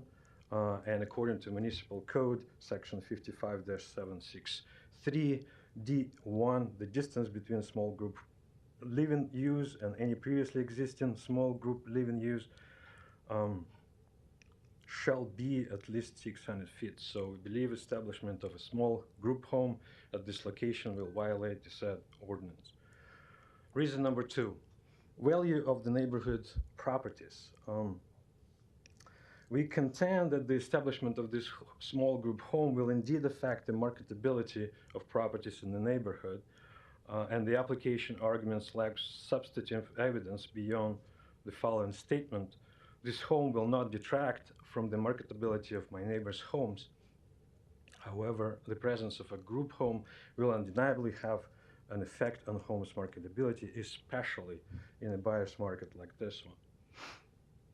Reason number three, lack of detailed statement describing operating characteristics of proposed use. The statement is required by section 55-884, section D5 of the code. An operating agreement that's attached to the application provides only vague description of the operating characteristics. We are particularly concerned with the following operating characteristics and provision of services. Number one, undefined number of maximum occupants, undefined additional maximum personnel, lack of family visitation structure. I believe that maximum occupants and maximum personnel were covered by other opponents, so I will skip the details.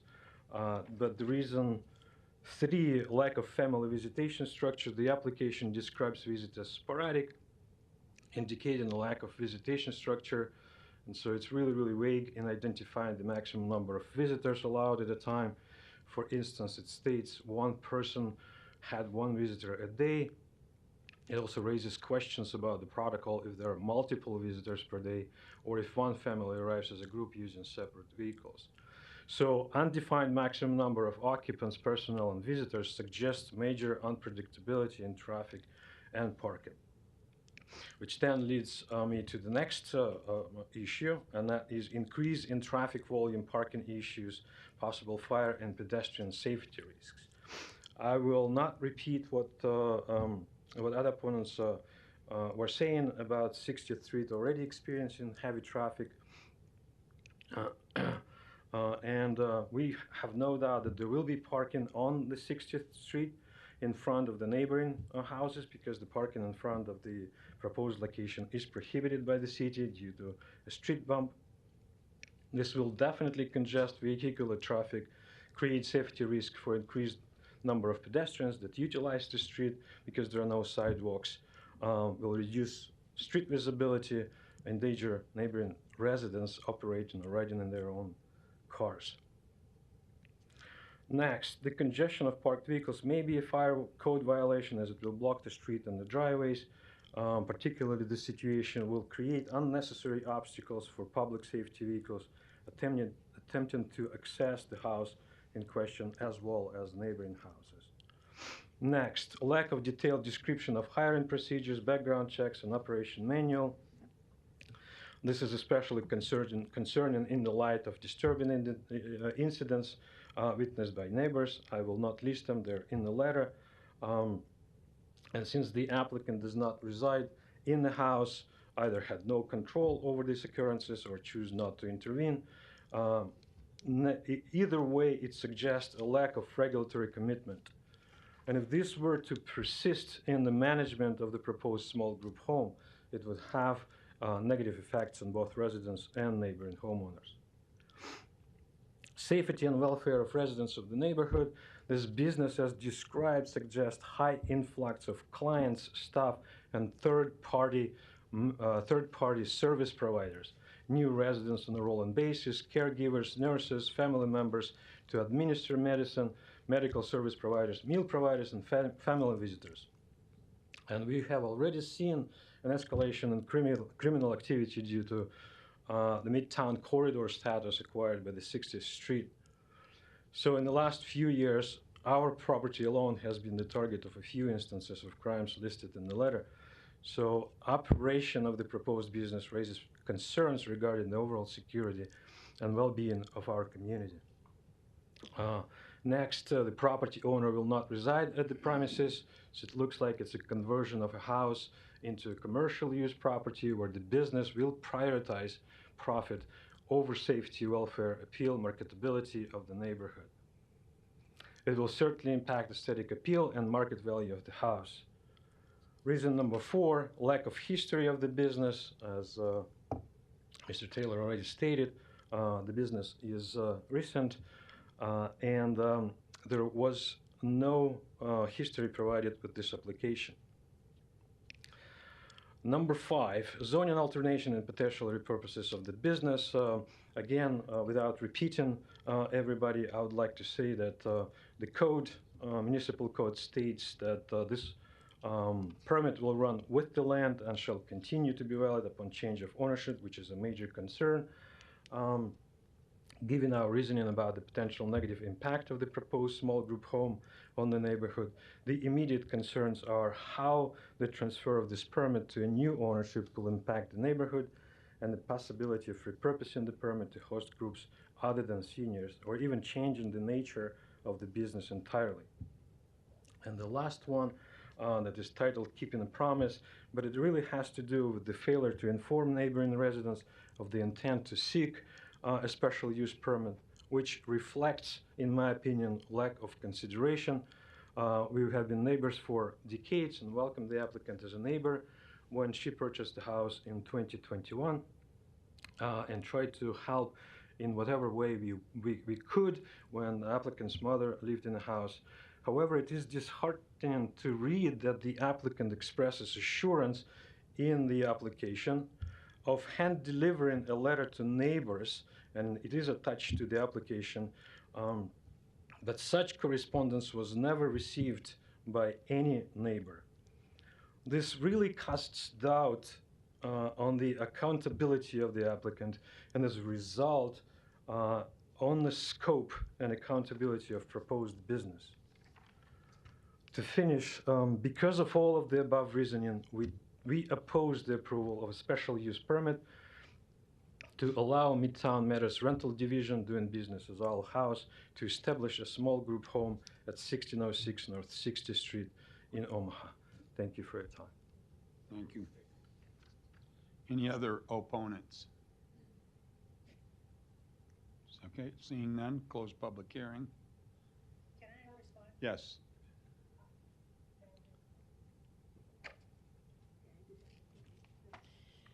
To address some of those questions, you have Joni Sturck, 1102 Dillon Drive. With regards to a couple of questions, why I did not put limitations on number of visitors is because there's no way I could. I would hope that we have families being visited several times. And if we do, our driveway alone allows for 4 cars. I will have 3 residences. So 2 come, 3 come, 4. We have parking where the street is not going to be an issue. At least definitely not an issue as a long-term issue. If it's sporadic, kind of like when I would park out on the street and like move cars around, I could see that happening. But as an ongoing congestion, traffic, safety violation, I just don't see that. Me making this a group home is not changing the structure of the neighborhood. We all bought into it, knowing that it was a busy street, knowing there was no sidewalks. I personally walk on that sidewalk too because my house is a 2-minute drive away, which is very intentional as to why I bought it where I did. I did not put limitations on visitors or the types of visitors with regards to care because each person is different. You had mentioned needing, your dad needed medications 4 times a day, and that might very well be true. With the on-site caregivers and how their licensing works, is they cannot administer medications by like filling them, doing a fill for like say pulling a syringe, but a CNA can do that, and at the direction of the family, the on-site caregiver can administer that medication. So a family member does not have to come back and forth, and that will be in our ongoing family partnerships that we have with them. So I did not say we're only going to have, 2 additional nurses, because every resident could have their own nurse. It could be 3 different nurses. But the likelihood of them coming and staying simultaneously all day, all night is inconceivable. The benefit of the group living is the one caregiver will be providing the services for the ongoing meal preparation, laundry services, bathing, the day-to-day living, that a lot of the in and out you would see if there was not an on-site caregiver. So having the on-site caregiver is what's going to facilitate and honor the needs of our residents to make sure that they're very well taken care of. Again, with a 3 resident to 1 ratio, that is unheard of. To say that I'm doing this from a profit standpoint, I'd like for you to see the numbers. It is not. Now, if it can make some money, that's great. With 3 residents being charged approximately $6,500 a month for all caregiving, food, bathing needs, all of that, I barely break even when 24-hour care is going to run. 24-hour care runs about $18,000 a year. Joni, can I ask you a question? Yep. Wouldn't this just be easier just to have it as a rental dwelling? Yes, but I wanted to do it the right way. and when you have it as a rental dwelling, yes, you don't necessarily know. You can vet your people, Yep. but you don't necessarily know who's going to be living there or what their children are like or how many Correct. cars they have. I have more And so- cars in my house with an 18-year-old driver and his Right, friends. Right. So Yeah. I know that there's a concern about safety for having too many cars in the driveways, but that could be with any kind of rental. That's with any. That's one with home. As you own a home, Right. you're going to have a variety of people come visit, and that wouldn't change it. In fact, the reason I did not opt for the rental side of it was because I wanted to, 1, go through this process the right way, and 2, I have more control over who I can have in there, and specifically in those policies and procedures. If someone is not a good fit, they are removed within 3 business days. Now, I don't know how many know tenant law. Tenant law, you go down a rabbit hole and go broke, and that tenant stays in that house for months on end. Now, the other question I have for Yeah. you is a couple people said that you didn't have a formal meeting. Correct. Or I know we had blizzards and everything. Yes. I think a lot of this might have been warded off if we had that kind of meeting or had some, because But the 2 gentlemen who spoke, I talked to each of their wives on a one-on-one basis. I don't think anybody's probably worried too much about, elderly people that are living in the house. Right. It's just the traffic and such, and probably a lot of this could have been, if you had a meeting. And I'm saying you probably still should have a meeting with them, whether this passes or not, because I can't speak to what the other board. And I'm more than happy. I mean, they all have my cell phone numbers. Right, I'm but more a than happy to dialogue- reach out to them. A dialogue in a meeting, Sure. would probably be a Well, and that's good thing to continue. That's the thing too, is I want to be a good steward to the neighbor and to the neighborhood, because I own that house. I bought that house. I have a vested interest in making sure that that house and that neighborhood maintains its value. How am I going to protect the value? Well, 1, nothing on the outside is changing. I'm making no big signage. I'm not making it look commercial. The integrity of the project is for it to be a home. Who takes It's going- care of the property for you then? I have a contractor who will do it, but truthfully, up to this date, it's been me and my son. Okay, but you have a contractor. I do have a who takes care of my, yep, The snow Snow shovel. removal. Correct. All that. What about trash? Philip mentioned. So there is no required dumpster. It is not required for 3 residents. The on-site caregiver will not live there. I will have a rotating schedule of caregivers I've already vetted. So there is no required dumpster for 3 residents. If this gets approved today, do Absolutely. Yes. I want to be a good neighbor. I want to do what's right. I want to address concerns. I would like to say that the concerns that were raised in that letter never came to me initially. They've never come to me until I got that letter. Had any concerns have come my way, or had they had called me and said what their concerns are, I would have loved to have one-on-one conversations. If there were concerns about the property or caregivers, because truthfully, I had concerns about some of the caregivers, which is why they didn't come back. But if I don't know these things, how you're going to...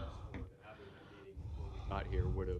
No, I'm saying the complaints they had about the caregivers, domestic violence or smoking marijuana in the yard, that was never shown on my Ring doorbell. That was never apparent to me, and I did several drop-ins throughout my mother's stay there. And I'm not going to be an off-site, like this big company. That's my house. That's my mom's legacy. And that house, when you're worried about who it's going to go to, and maybe the business that was raised, I think if you're looking at the business that was started in November, to be correct, that's Family Ties Senior Placement Services. And we had a name change due to a partnership issue. It was formerly Family Ties Senior Move Management. That was started in May of 2022. Joni, did you hear all of Patrick's question about the meeting with the neighbors before it goes on to city council? Yeah, I'm more than willing to do that. If it's approved today, you'll have the meeting before it's discussed at city council. Yeah, we can schedule it before we even leave here now. Okay. Yes. I didn't know if you caught what he said. Yeah, no, I'll have a meeting. I mean, Okay. no problem. Okay. Thanks. Any additional? The public hearing is, she's trying, the public hearing portion is Yep. closed. We can. I'll call up Deborah Yeah, we if she can would like to call her speak. up.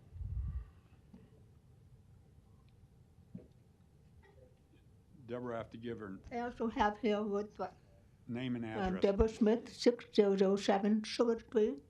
I also have signatures of 8 other additional neighbors in the area who have opposed as well. So I leave this with whoever I need to give it to. Okay. I still feel like there's a lot of confusion. She shared more information now that we did not know before coming here. It's not that I oppose the business and what she wants to do. I just don't feel like that location is the best place for it. Okay, she's going to have a meeting with you. Okay. Any additional comments or questions? What's the, they're saying that the group homes are too close together or within 600 feet. Is that anything you've noticed or? Sure, I'll elaborate on that. Also, the permit, if this gets approved, what about the transfer to the next owner? Sure. Okay. So, yeah, the request before you is for small group living, non-disabled. There is also small group living disabled.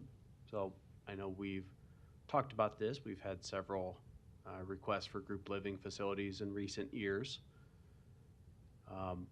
Both disabled and non-disabled is between 4 and 8 individuals. The differentiation is everyone living with a handicap in order for it to be considered disabled. And then the non-disabled just doesn't have that criteria, okay? Small group living, non-disabled, always requires a special use permit in this zoning district in R4, okay? Small group living disabled is permitted in every residential district. However, if it is within 600 feet of another group living facility, it requires the special use permit. So, that being said, the 600-foot limitation does not eliminate the ability to do a group living facility. It just sometimes kicks in the special use permit process if it was a disabled facility. The request before us for non-disabled always requires the special use permit. The criteria states, identify if there is a group living facility within 600 feet, but it still could be allowed. You could have them next door, theoretically, with approval of the special use permit. There is another facility, the 600-foot boundary clips a very small portion, the southeast portion of this property. So it is just, it's really about 5 or 10 feet into it. So if this was a small group living disabled application, which usually is permitted, it would need to come through this same process. Okay, so this is the appropriate process with the special use permit. Your question? Sorry, I lost track.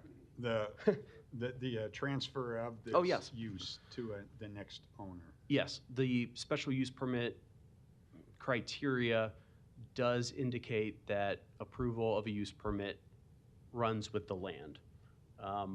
There are instances when a specific condition has been placed by the planning board or ultimately city council that would limit it to that applicant only, but that would have to be a specific condition in place.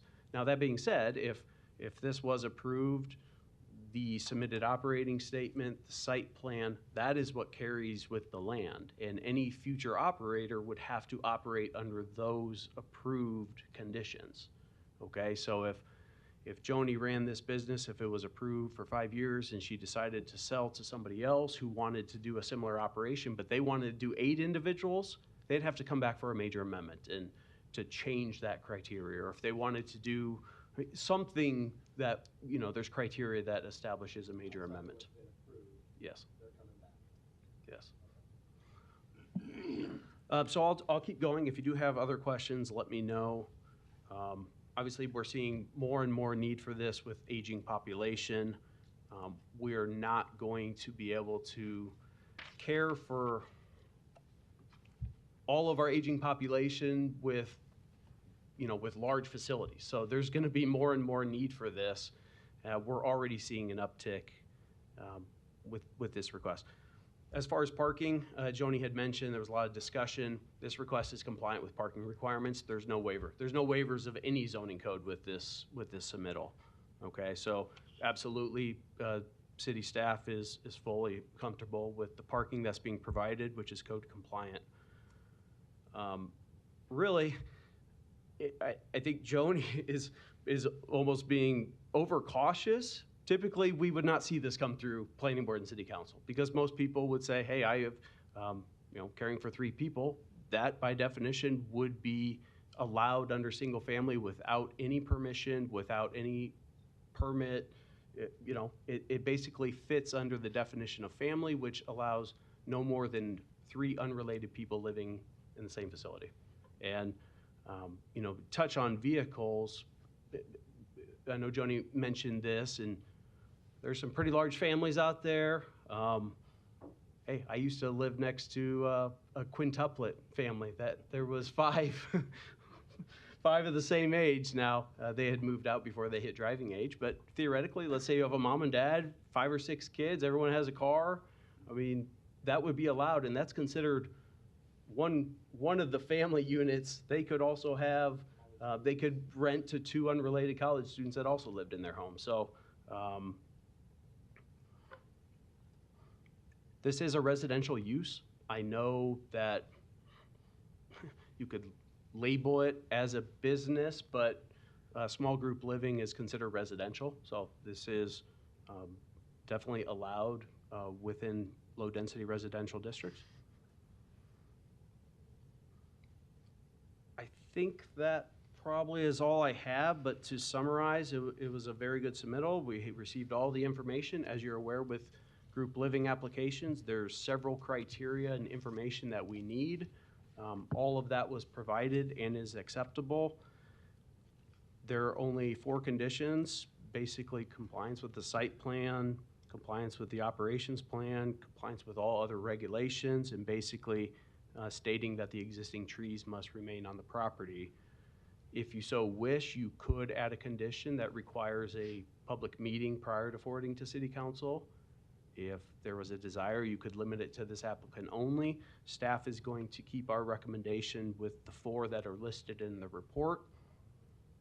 So staff recommends approval of the special use permit to allow small group living non-disabled in the R435 district subject to the 4 conditions in the report. Any additional comments? No? Any motion? With a special use permit to allow small group living in the R4 district, subject to meeting the 4 conditions in the recommendation report. And I'm also going to add that the applicant must have a public meeting before submitting to, or before going to city council. We have a motion and a second. Kathy, please record the vote. Sotolongo? Yes. Rosacker? Yes. Franklin? Yes. Moore? Yes. Morris? Yes. Mr. Chair? Yes. Approved 6-0. Thank you for coming down. Appreciate it. We need a motion on January's pre-meeting minutes and public meeting minutes. I have a motion and a second. 25 went to layover consent. Yeah. Kathy, we have a motion and a second. Please record the vote on the minutes. Sotolongo? Rosacker? Yes. Franklin? Yes. Moore? Hold on. Morris? Mr. Chair? Yes. Approved 6-0. Just a second. I believe you still have case 24. Approved under consent, delayed like, it was done like 10 minutes into the meeting. Item 24 on the docket. Thank you. Sorry. Do we have a motion for adjournment? Second. We have a motion and a second. Kathy, please record the vote. Rosacker? Yes. Franklin? Moore? Morris? Sotolongo? Mr. Chair? Mr. Chair? Yes. Approved 6-0.